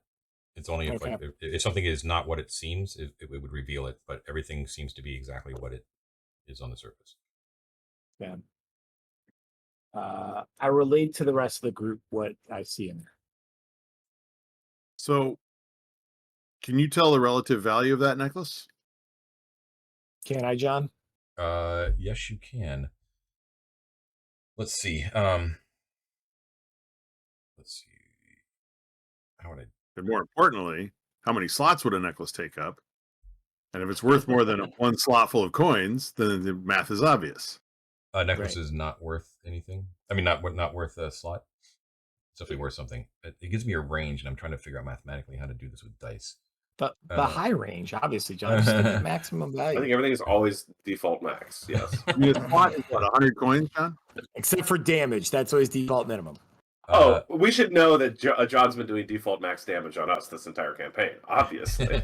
Goran, roll me a d6 for me, please. Oh, dude, this is the second time I've blown our diceless campaign. Oh yeah, this is a good one. This is a good one. Right. 6 I'm million. sorry. gold I'm pieces. okay. There it is. I was looking for the little dice tray thing on the bottom. All right, there we go. Boop. 6. Max. Okay. Nice. It is heavily ornate with multiple pieces of like jade stone, expertly carved, right? So it's not just like a single piece of jade; it's like a like all around. Yeah. It's worth 500 gold. See, that's more coin. That's worth dropping a slot's worth of coins. And it's Or does it not? It's slotless. What's that? It's unencumbering. You just wear that bad boy. Wear it. Jewelry is You the best. wear it. It's All the right, best. take it. Oh, I'm getting a little. Hold on, little camper. I mean, if the Uh-oh. sarcophagus is trapped, I'll get it. hold I'll on put it before on. he touches a thing, dude. I'm getting out of that room. Okay, I'm gonna jump in the sarcophagus, John. I'm in there. Okay. Or Yeah, like dives head okay. first. Two things I'm gonna do. I'm gonna grab that necklace, put it on. Anything happen? No, that may mean if you grab the neck, like you're obviously like desecrating the body like moves around. Okay. You're like, Well, the other thing I want to do, to desecrate the body because I'm a real monster, is I wanna cut open the mouth and the eyes and to see if there are any coins or valuables in the mouth or on the eye sockets. Are you fucking God. kidding me? Oh, For Are real? you gonna No. teabag it too? Yeah. David, you are some next level shit. There, you tear open the mummy and you actually find on the right eye there is No fucking shit. there is a single coin. I feel very good about myself about that, and it's fine. It's don't just think a you normal should. coin, I'm assuming. But Yeah, let's see what this coin does to you, my friend. This So is the so it looks like an ancient silver penny. Yeah, you did gotta my pay true the sight Claren there. reveal anything else about it that I might not immediately recognize? I'm assuming not. Actually, yes. And what's crazy is right after you detect it, you cease detecting it, and everyone goes back. To as the turn goes by. Matt, stop coughing up a lung. I can't Well, believe Whoa, you wait. not only found that on your own reconnaissance, and actually, right at the last time you had true seeing, you were able to pierce it. Wow. This ancient silver Arcantian coin is definitely not what it appears. It is obviously what your eyes would see. It is an evil thing. It is a foul thing. That's what you can tell from it. Doesn't reveal like what it actually is, but what it seems to be is not what it is. It's a cursed thing. A phylactery. Not on a dead mummy. Maybe it's just resting. Uh-huh. You should check in its cornhole, dude, and see what it's got in there. There's nothing in the mouth, Yep. and there's nothing on the other eye. That's the only thing you Okay, find. I'm gonna stow this coin for now, gently. Okay, No, James. no. Don't keep it, man. Don't keep it. Don't fuck no. I think Absolutely don't keep it. It took away all our good stuff. I'm to take away I my wonder bad if stuff. it's an anti-magic. If Yeah, it's an well, this is the thing. anti-magic This could be thing. valuable if it That's like saying that Voldemort's Horcruxes are valuable, dude. Yeah, you could Well, probably. yeah. I mean, who do you think Onweir wants to be? I mean, let's be honest. Have you been wanted to paying be attention? If you wanted to be Voldemort, you wouldn't have picked an illusionist. Hashtag Right? golden That's life. true. I can't in good conscience leave this year. What, No, you're evil as shit. This calls out to you. You love this All right, thing. tell you It's what. like your new favorite if you thing. want, take it. Put it in the bag that you're giving the halflings on the way out. Oh. I'm wondering if it will be valuable as some sort of form of access to an ancient thing. Whatever. I that think is. you should. I think you should go all in and just put it in your own eye socket. I mean, in for a penny, in for a pound. But don't. We're waiting all night to say that. That's Oh my pretty God. good. Pretty good, man. What do you do, David? Yeah, I'm gonna take it. Okay, you take it. I'll stow it. I can't find a thing like that and leave it. But after I do this, I'm gonna ask for a 10-foot pole, No. Yeah. I got a better idea. Actually, can we lift the lid? How heavy is the lid, John? With multiple men, you could lift it. Could we pick it up and move it over to the next sarcophagus, and we stand on it? Well, so I thought about that, but I'm worried that it'll puncture through the lid if it's like It could steel shatter, that's yeah. pressured enough. Because that was my first idea, and this is like a surefire way nothing's going to be poking at me. Like I don't want it to come through the bottom and into my foot, right? True, it's true. That could be done though, Ted. Yeah, Mike. Can we also can I disable the trap? Right? You said that there was a catch on the outside of the sarcophagus. Yes, each trap. Because I looked at that one. Each trap would take one turn. Is that worth it, guys? At this point, I think it's fine since we've lost the true seeing. I was a little worried, we would waste time disabling traps. It's gone now, so it can't hurt to disable the trap and still try the 10-foot pole thing just to be on the still try the 10-foot pole and still because they're poison. I don't want to take any risks. Right. Yeah. So let's move the lid, right? And then I'll stand on the lid as I disable the trap on the next sarcophagus. I would. And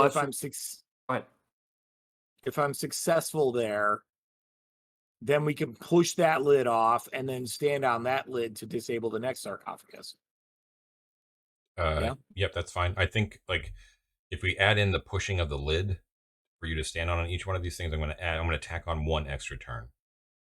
Okay. Yeah. All right. They're heavy. If we're doing that, when the operation happens, I'll usher the NPCs into the hallway so that if something goes wrong, we sure. Yeah, Jost is no problem helping you do that. That's a good idea. These are stone sarcophagi, right? These are the outer box for whatever values are inside, right? This is not like just a wooden coffin. Correct. Right. Yes. John, I have one quick question. Is Ibby still here? Ibby is still there. Coin. Okay, when the coin did its thing. Okay. Ibby did not react. I think the coin is going to be the toll I pay for the river Styx, y'all. When I die, I'm coming back, baby. This guy ain't dead forever. Give me one moment. Yeah, but you don't know what port he's going to take you to, man. At that point, he's like, "Oh, straight to the bottom level. Nice, nice. The elevator." 1 moment. I'm sorry. River Styx has a waterfall. Ah! Okay. All right. So we execute the. Right. Okay. So you take those turns. So it's going to be a total of. Are you going to check the sarcophagi after each one, or are you going to try to open up everything at once and then go looking in?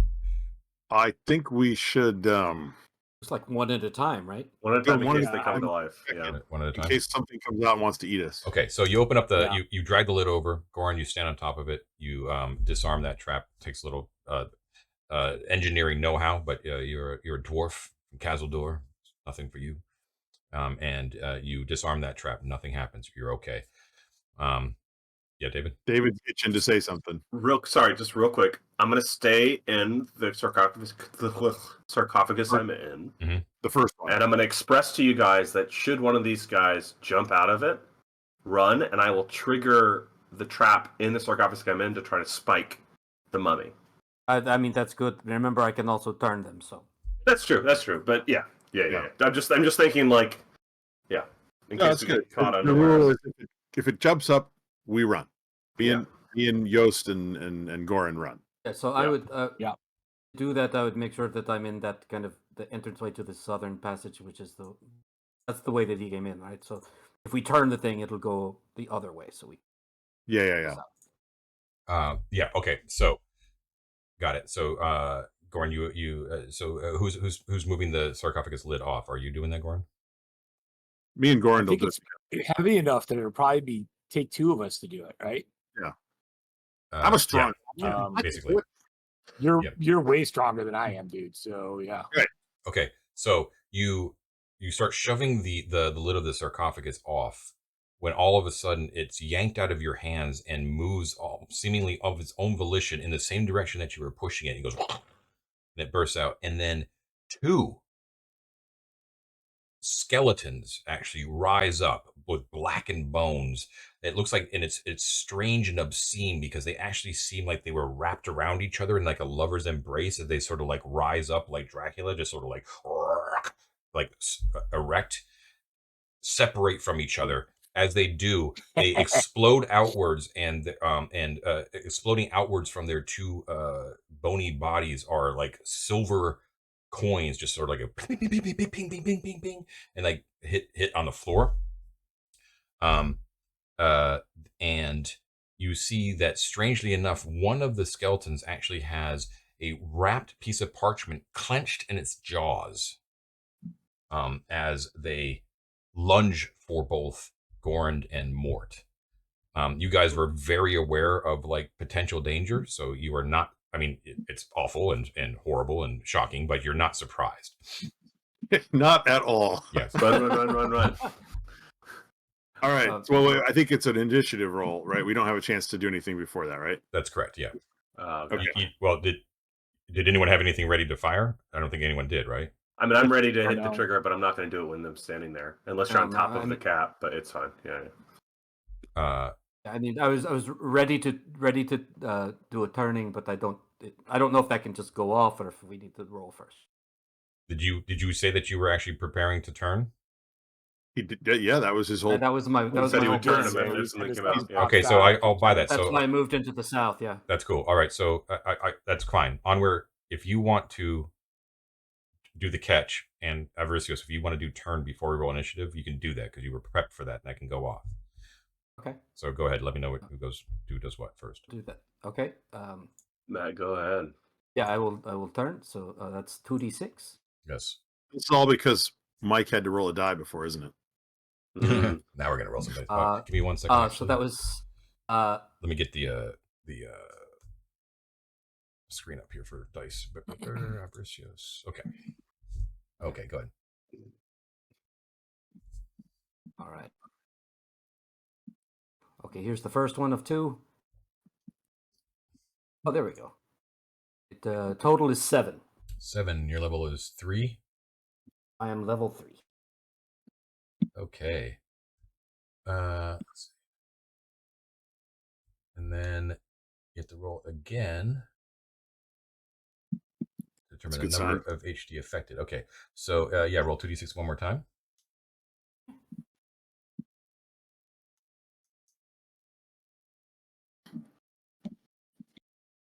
That's 8.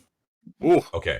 So from did you go back up to the north, or are you down in like the tunnel sort of area? I went to the entrance of the southern tunnel, thinking that's where we'd want to go, so they would go there. Okay, so you're basically blocking access for the other NPCs to get by you, just so you know. But you're standing in front, and you've got your holy symbol out. And the moment you see them sort of rise out, you're like, "Be gone!" And they look like they're lunging for Gornd and Mort at the same time, right? And then they whip their heads around. The one that had the parchment in its mouth, its jaw gapes open, and the parchment basically falls right at Gorn's feet, right? And then they open up their mouths silently, and then they scrabble back from to the edge of the sarcophagus and basically roll out the top of it towards the north, looking to seek passageway out to the north. Successful turn, well done. At the same time, Onweir. Well, I'm with that being done, I'm not going to trigger the trap because I don't want to endanger anyone else in the room. well, might as well. They're out of the. So they're out of it. Okay. So they're out, and you're standing on the other door. Are you okay with me doing this? Wait, there were NPCs still in the room, though. No, I thought you let them out, right? No, all the NPCs were out. Okay. You specifically if you are confident it's okay if I trigger this while you're standing on the door, I will do it right now to hit them while they're running. I'm pretty sure. But wait, they're not I think if they take damage, they stop being turned. Do Is they? that true? Ooh. No, I don't think that's actually the case. I don't think that's true. It's a Yeah. 5. Oh, Yeah. really? That was always the case back in the day. No, we had that question them. earlier when there was a turning that happened Yeah. a couple sessions ago, and it I think it's actually if as long as the turning priest doesn't do anything. Let's see. Right. Yeah, it's a concentration on the priest's end, I think, not a damage received. Yeah. I think is what you're thinking. So the rest of us could just go beat the hell out of them, and there's nothing they can do. But they can fight us. They can fight if you. we Yeah. go up to them. They just can't. If you go up to them, yeah, Yeah. they won't. So if we leave the stand air. here and he triggers the spears, maybe it'll break Turn- them into pieces. Turned undead will leave the area if possible and will not harm or make contact with the cleric. Yes. Okay, I'm gonna slam the catch when I see this happening. Okay, you slam the catch down, and it like the whole room just goes thunk. It like all these spears just go like straight up like 4 feet in the air, like through these holes, just like a field of spears, right? Morton Gorand, you guys are on top of that empty slab, right? The spears come jutting up, and they basically heave you off of it, right? They shatter shit. they shatter parts of the stone, right? You were prepared for it, right? You kind of knew it was going to happen, right? So it's you're not going to like fall right onto the spears, but you are you fall in between and like kind of over them. Do you know what I mean? Like you kind of just fall over them, but you are practically immobile. Like there's basically, you cannot get, like they're like 4 feet high. You can't swing anything. You can't really move because they're so closely packed together. It's like a forest of these things, right? So you're sort of like restrained, almost like an entangle in this, like this forest of spears. You understand what I'm It's like saying? a bed of nails. Yeah. You're not hurt. You're not hurt, but I'm going to say like you basically can't fight unless you kind of think outside of the box. Got it? All right. Yeah. Well, at the I same am time, outside the box, well, trying to think of how to get into the box. more importantly, the skeletons are not quite as aware as you guys were. So, I'm shocked that they were that powerful enough to blow through that stone lid. well, it didn't blow. It didn't blow through it. It was sort of like they came out with such force that they basically lifted you up off your feet. I see. Yeah, they didn't shatter the stone thing, but like a couple of chips kind of come off of it. Yeah. Okay. Yeah. And now a dice roll of my What own. happened to those poor little dead guys? Good thinking, Onweir. That was good. That was nice. Yeah. Okay. And at this, so as you're blown off your feet, Gordon, and more, the spears come up, and as the skeletons are racing back, they just like the spears come up and just basically explode them. They're just like, and they're just like, hell like yeah, bones like everywhere. Nice. Yeah. And silence silence goes over, and you can just hear Tresty in like the back. She's just like, that was interesting. I'm gonna set on a point at her like, hey. Yeah. This is more bonding between me and Trusty. Samantha's just like wiping her brow, like, "Oh, my God! All right, well done, very well done."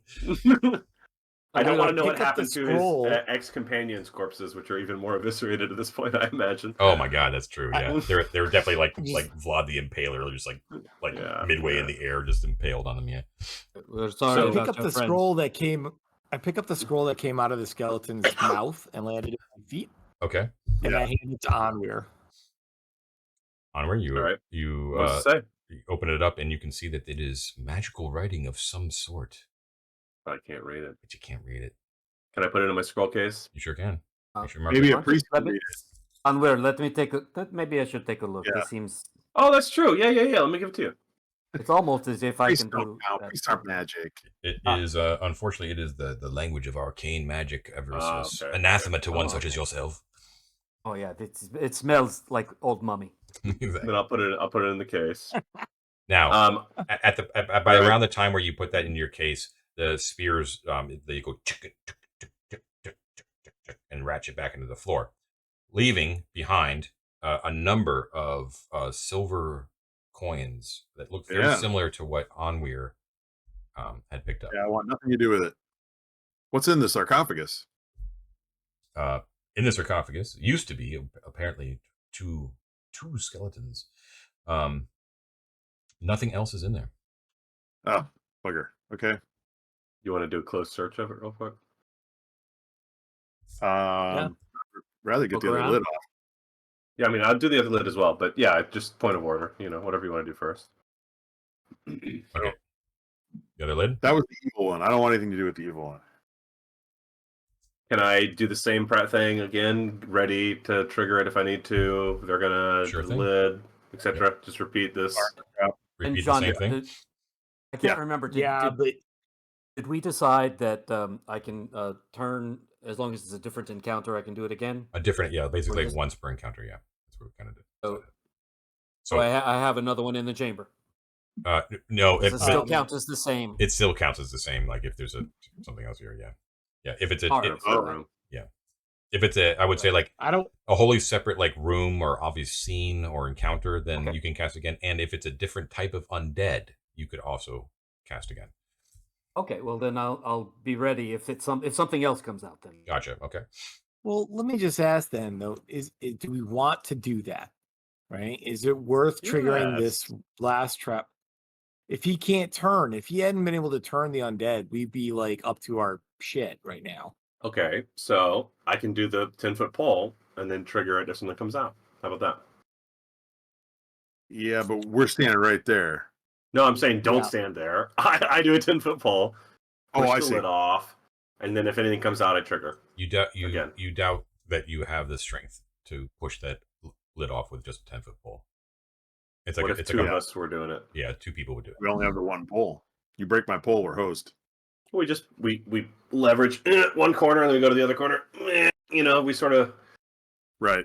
But it would take both of us on the pole, I think, to get the muscles for it. I'm pretty sure we can I'll do always this. work the pole. Oh, Listen, I didn't move to the West Coast for nothing. All right.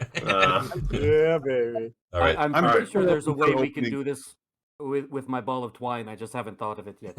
right. But there is a solution. There's always All a right, who's solution. strong? It's Who's a matter strong of enough to finding get it. More. Who wants to get into the does the other sarcophagus strong with me? one. I'm up for opening it. I think we should, but yeah. I will set the trap. I will do the trap thing again on the sarcophagus to disable the Okay. trap. okay. Cool. Okay. And and before we open the lid here, let's just check the oil level on the lantern because I don't want to go in dark halfway through a fight. Yeah, that's yes, true. on the heads up display on your digital lantern, it tells you that it is going to be going out in 12 turns. All right. Okay. It is now. We'll be You hear dead somewhere- way before 12. Somewhere turns. far in the distance, miles away at the base of the cliff back in Gostawick, the church bells chime noon. Okay. Good thing I had a sandwich. Yeah, I think we should just push it off. Okay, so you do it. So The you same- take your same time. decision Takes a last turn. time. Takes a turn to do it at the same time. Yeah. But beforehand, Gorand takes a turn to disarm. Pushing it off, nothing pops up. It's all good. Yay. Yeah, that was you're doing it from a distance. So Morton, on where are you moving over to look in? Yeah. I'm gonna stay in, ready with the trap. Let him go look. Okay. I'll get onto the lid that's there on the floor from lid number 2. Okay.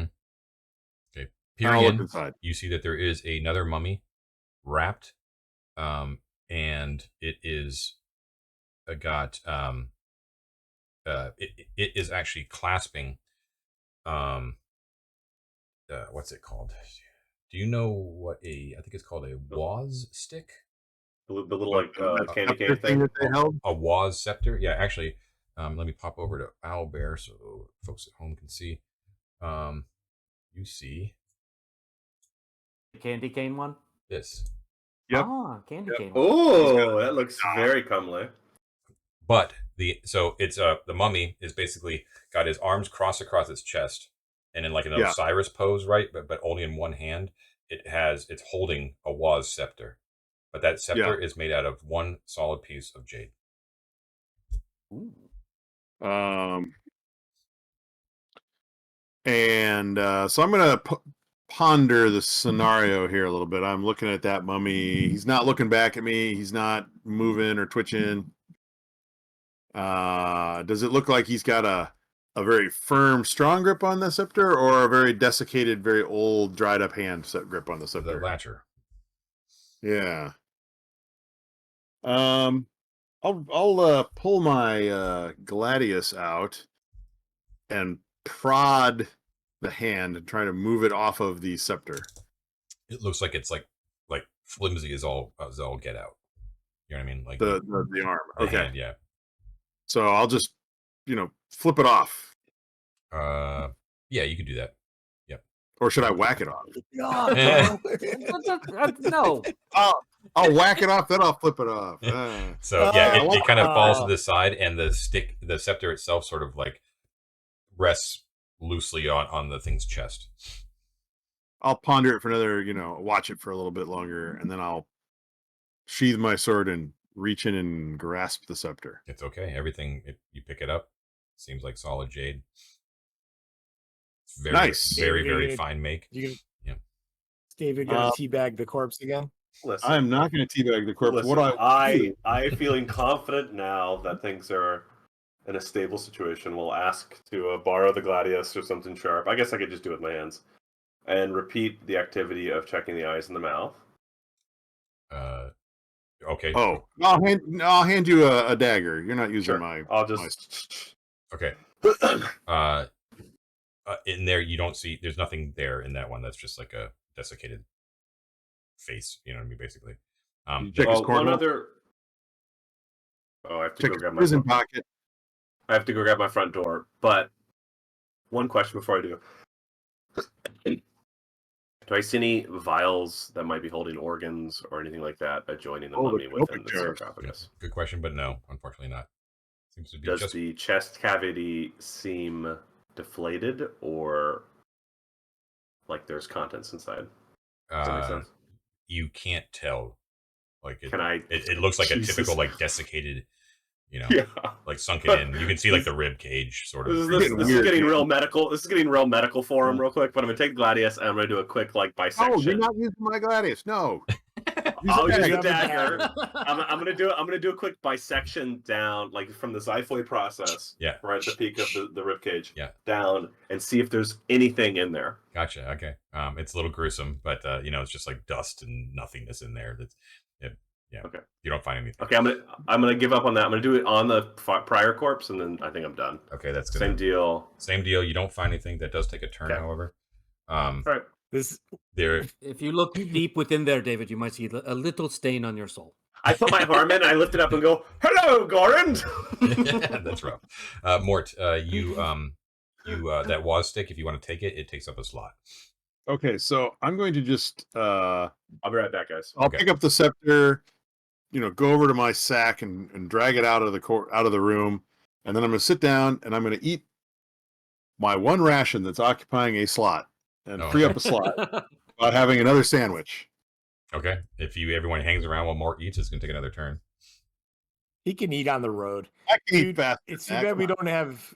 It's too bad we don't have the Quincy MD music for when David's like taking apart all the corpses, and I could be throwing up in the back and like. We can't forget too that all of this activity required like everyone to like drop their treasure, right? Yes. Yeah, that's Yeah. Mhm. That's why I'm sitting on my sack of coins, eating one of my rations, so I can make room to fit the scepter in my backpack. I mean, I would assume you would have, knowing what the trap was, you would have taken precautions and keeping your sacks like out of the room. I mean, because that could have been really nasty. Yeah. They would just. Well, I think what we said this, I thought, but maybe it was just in my head that when we're entering a room to like investigate it and stuff, put the sacks down at the entrance, check out the room, and then when we leave, we pick up our stuff.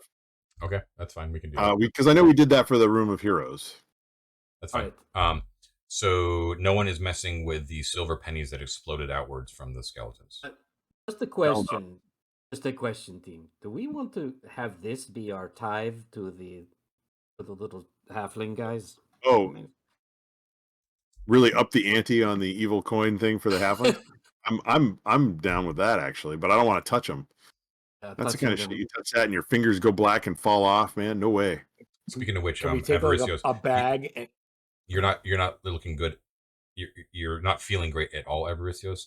All the rest of you guys can see that he has lost a not significant amount of color from his face, and dark circles are starting to appear under his eyes. Oh no! What else did I miss? This is probably not good.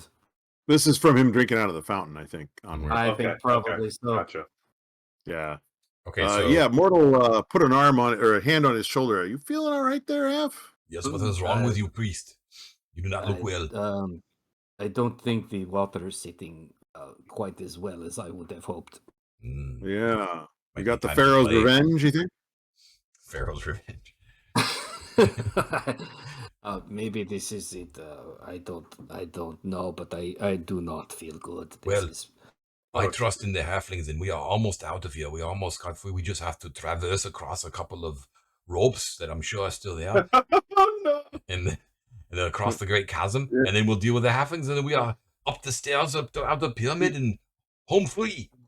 I gotta say, Jost, you keep saying you're sure the ropes were there, and I'm it sure makes they're me there. more nervous every time you say it.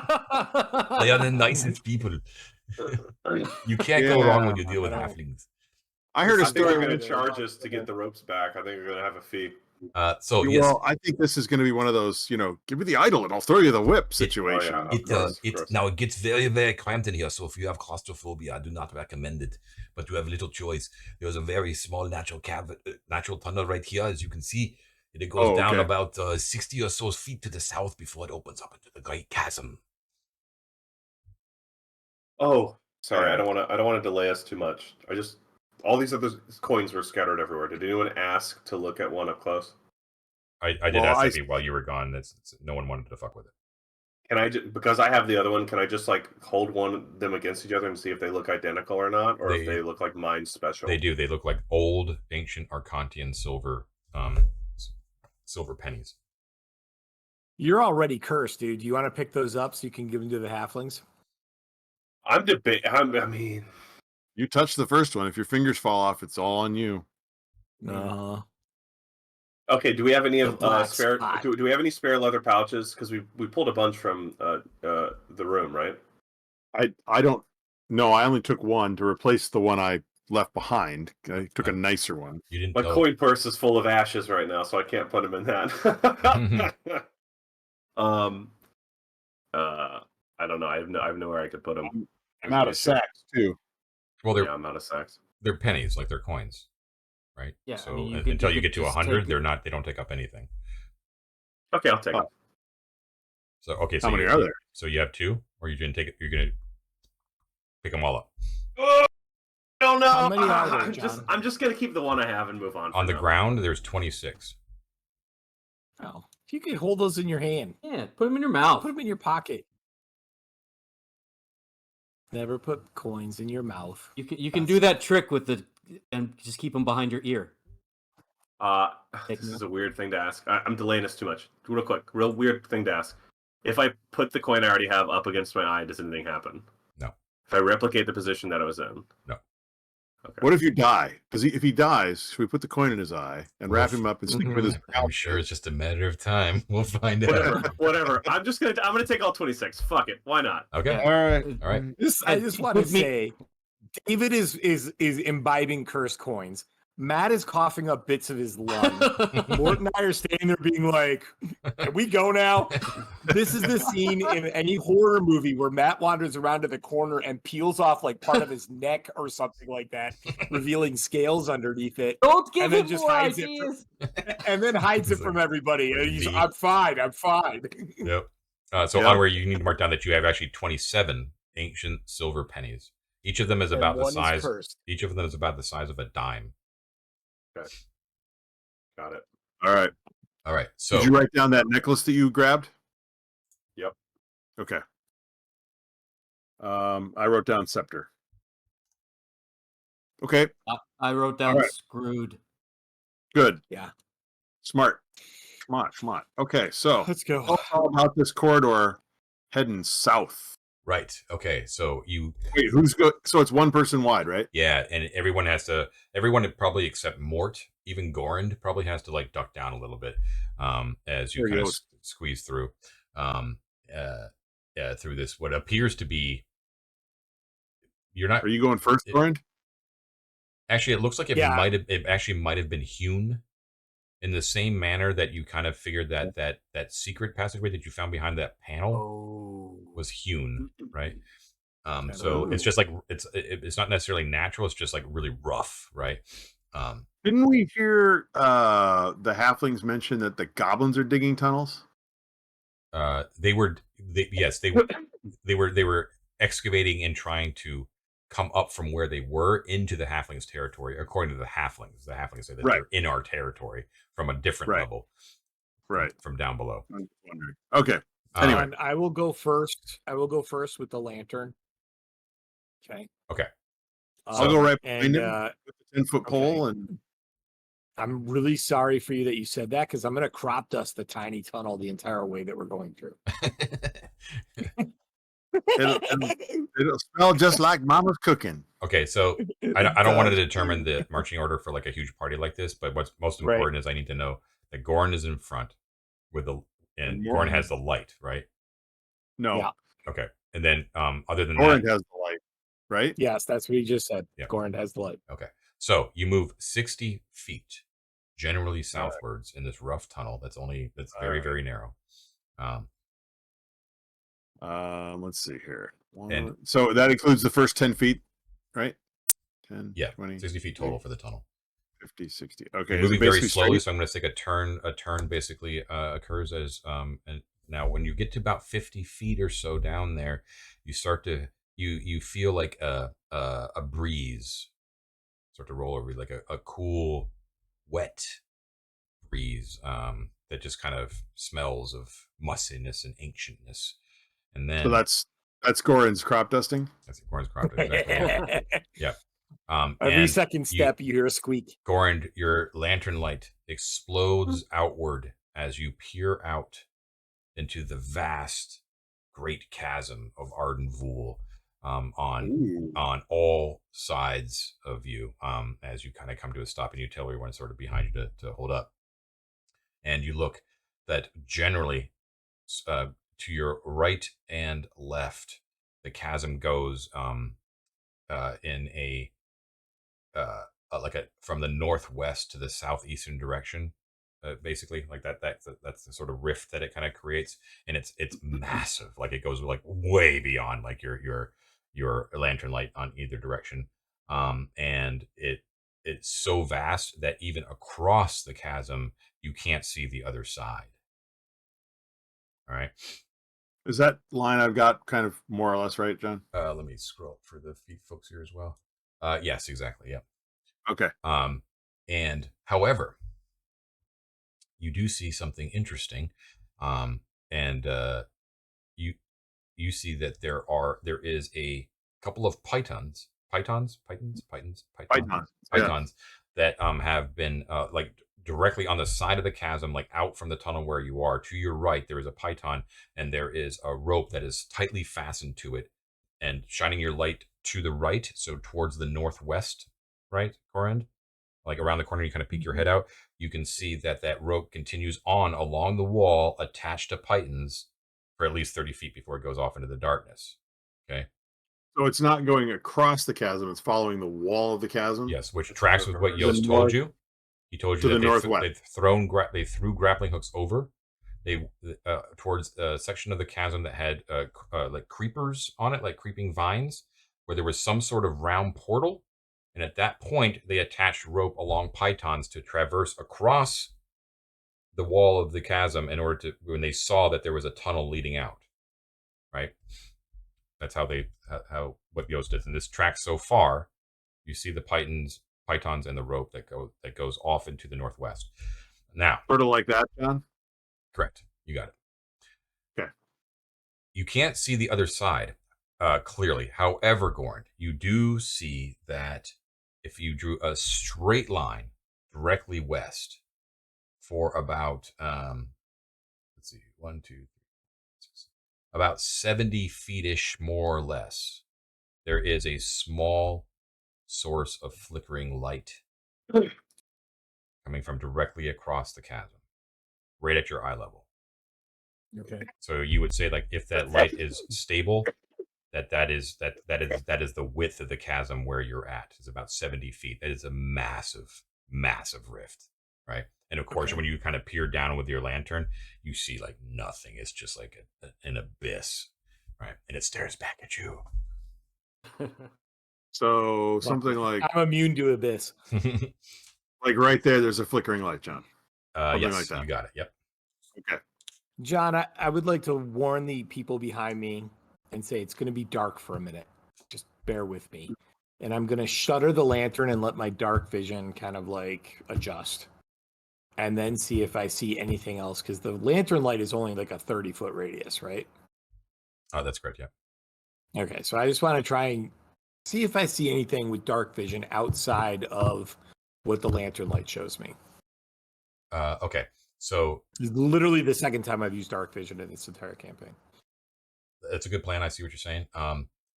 You see, obviously, there is a heat source where the light is. Okay. And you also see that there are multiple moving heat sources from like bodies of some sort around that light source. Okay. You mostly see heads. It looks like they're being obscured by something, or they're covered by something.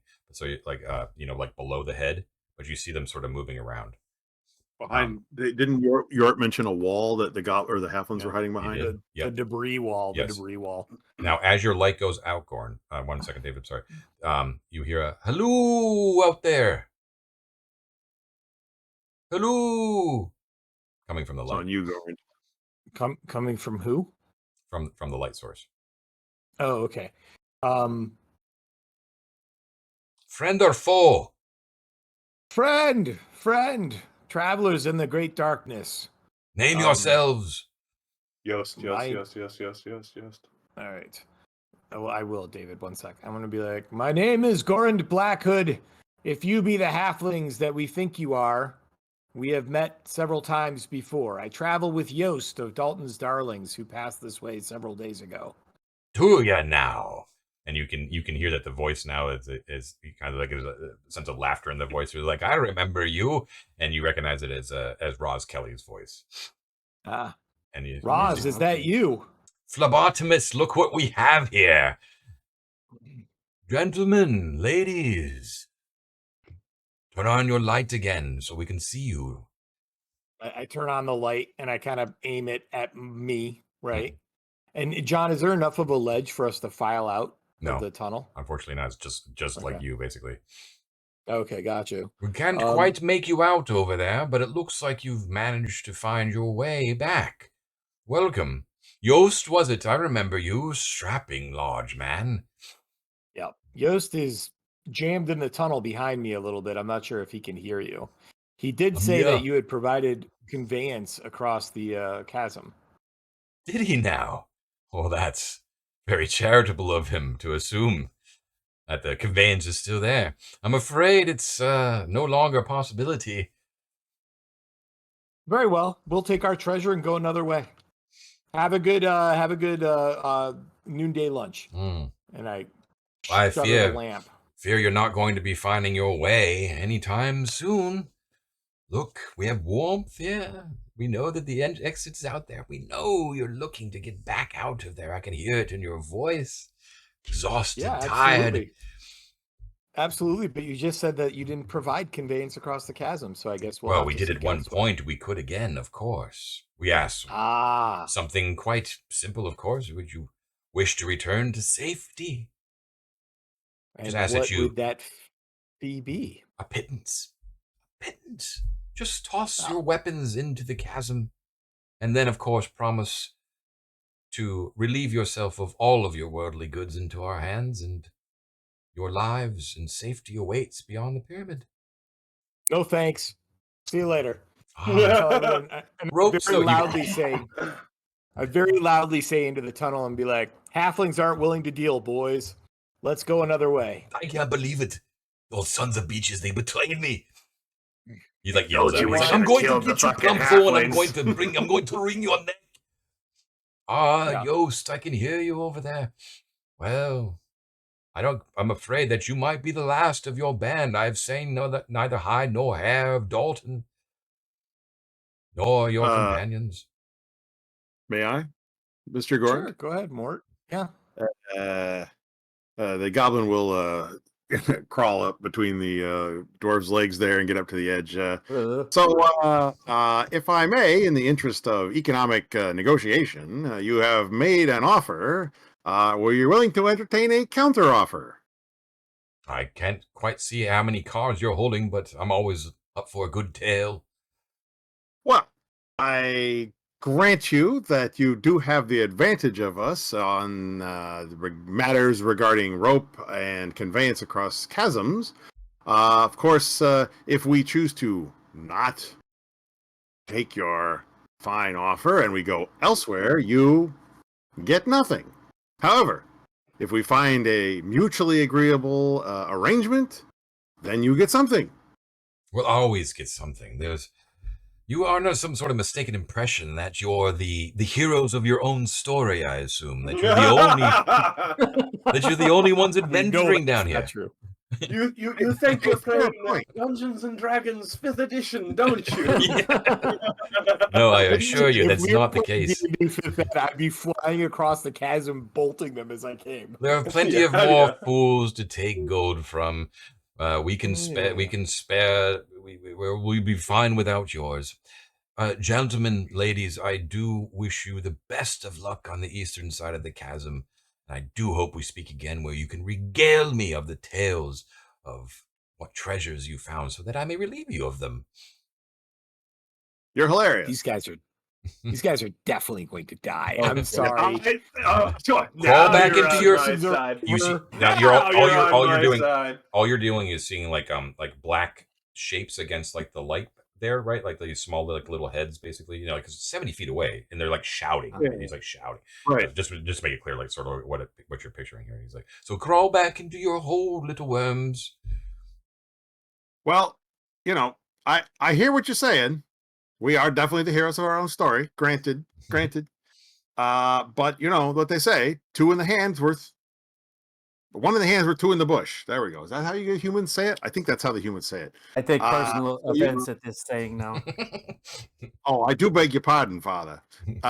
So you know, fine. You don't want to negotiate? Great. We'll go another way. We'll figure it out. Good on you, mate. But you know, It's there's so a lot of treasure Australian. here. You can have some. You know, we're very, very friendly people. Nothing? No? Okay. Doran, you were right. So These guys are jokers and they don't really play business. They're not real businessmen. They're just bullies. Let's get out of here. So more as you're talking, you actually see like the silhouettes of the shapes. They actually sort of like disappear behind that barrier, and the light is still there, but you don't see them anymore. They basically don't even like they deign to like acknowledge your existence anymore. Yeah. They break their Do you law. guys want to walk along the edge of this chasm up the rope that is strung up there? Go through the Or do we portal. just go back I'm up not and take clear one of on the that. other? I think it's David? just a rope. There's not a ledge, right? There's no ledge, but actually I should have been more clear to give you like the actual options here. So Dalton's Darlings actually did a really nice job. Is they did pythons at both like the hand level and the feet level. So you've got like two parallel strips of rope, so that you can kind of shimmy along the side of the chasm, right? Up to a point where apparently, according to Jost, there is a round, strange stone portal of some sort built into the side of this natural chasm, which is where they hooked their grappling hooks across from where you were just talking to Plumthorn, right? So presumably, if Plumthorn cut those ropes, then the grappling hooks are still there, but dangling down the chasm. So Right. question. Yes. Question. Does his description of this portal sound like the portals that require square slots that we've seen in multiple locations so far? No. The way that Yost described it was, first of all, it's like, you know, that opening scene of Raiders of the Lost Ark where they kind of clear away the vegetation and there's like the round Aztec sort of thing. It's sort of like that, right? So it's like a large stone decorated port. They didn't have, I mean, they were on ropes, so they didn't have time to like really investigate it. They just kind of remember that it looked odd because it was like something built by man in the side of this natural chasm, but it's quite large. So those are very different than the portals that the teleportation. This is a Star Wars extendable bridge situation here. Yeah, I think so too. It definitely I is. think And so too. Yost, why didn't you go into the round portal hole thing? Why Well, it's did not you a go through all hole. this It was trouble? like, it's like a stone slab, right? Like it's like a It decorated. could be a like- door. You can't go But it's through You there. can't go. Not that he could tell. Once again, they were like dangling on ropes and shit like that. Like that's the last thing they wanted to do was investigate like this strange thing. They saw the tunnel, so they were trying to get the most direct way to get to that tunnel, which is where you guys are right now. Two So thoughts. yeah, Neither of which are necessary solutions to this, but I just want to like remind people. One of the specific clues we got from the drone chief was that there was an enormous Cult of Thoth temple at the bottom of the chasm, accessible by a teleporter or flight. Yep. Only, Something right. to keep in the back of your head. So there is Yep. stuff down, but it requires a lot more rope, I think. And two, do we want to investigate that before leaving, or? Well, we have a flight potion, don't we? Well, let's remember. do. I mean, that's a think. one. That's a one use. Right. Now that might be perfect for hanging a couple ropes across the chasm while the halflings are busy doing something Yeah, else. the potion of flying. The other gets thing used I a would lot of say is, based on where that might be, on looking at the map, if we were to go back to the sarcophagus room and go north and then west, there might be something that comes south right to where that portal would be. Very fair. Mm-hmm. Agree with that. Also, I don't want to rely on rope to cross the chasm. Anywhere near those halflings might be popping out with sharp little knives. Yeah. Right? Or 'Cause arrows. they or might whatever. just literally be waiting for that to happen. I agree. That That's what I would all we do. know, they disappeared out of the little room because they're now waiting for us to make our own crossing attempt. Right? Yep. Yeah, I mean, also, I don't need halflings shooting at me to fall off that thing. I that's can do true. it all by myself. All right. Yeah, The you other still have thing to, we that's still the could very do at looming this problem, is that Brisius was saying. Mhm. We could do at this point is get all of our rope together and test the depth of the chasm at this point. That's what I was going to ask. That was one of my Yeah. suggestions. All right, so these You are know. all dilemmas that you guys are going to have to decide on, but it is at Yeah. the end of the session. Okay. But this, No. and this is a good place to stop, though, as you are at the edge of the Great Chasm, one of the features, the great features of Arden Vul. And we'll see they are so close. They know exactly where they are now and how close they are to actually Pretty close, seeing pretty daylight. close. I'm Yeah. going to cruel. murder all the halflings. I'm going to murder them. They're the worst. I'm gonna After we- cut their Everybody heads. wanted to be friends. We can reason with them, you said. We listen. Violence isn't the answer, you said. Surely, if we negotiate well enough, they'll come to our side and they might be useful assets one day. Well, they're obviously creatures. They're obviously people like as long as they're holding the cards, yeah, they'll take you for everything you're worth. Oh yeah, You know what I yeah, mean? yeah. But if if you've got a little metal behind you, they'll talk to you.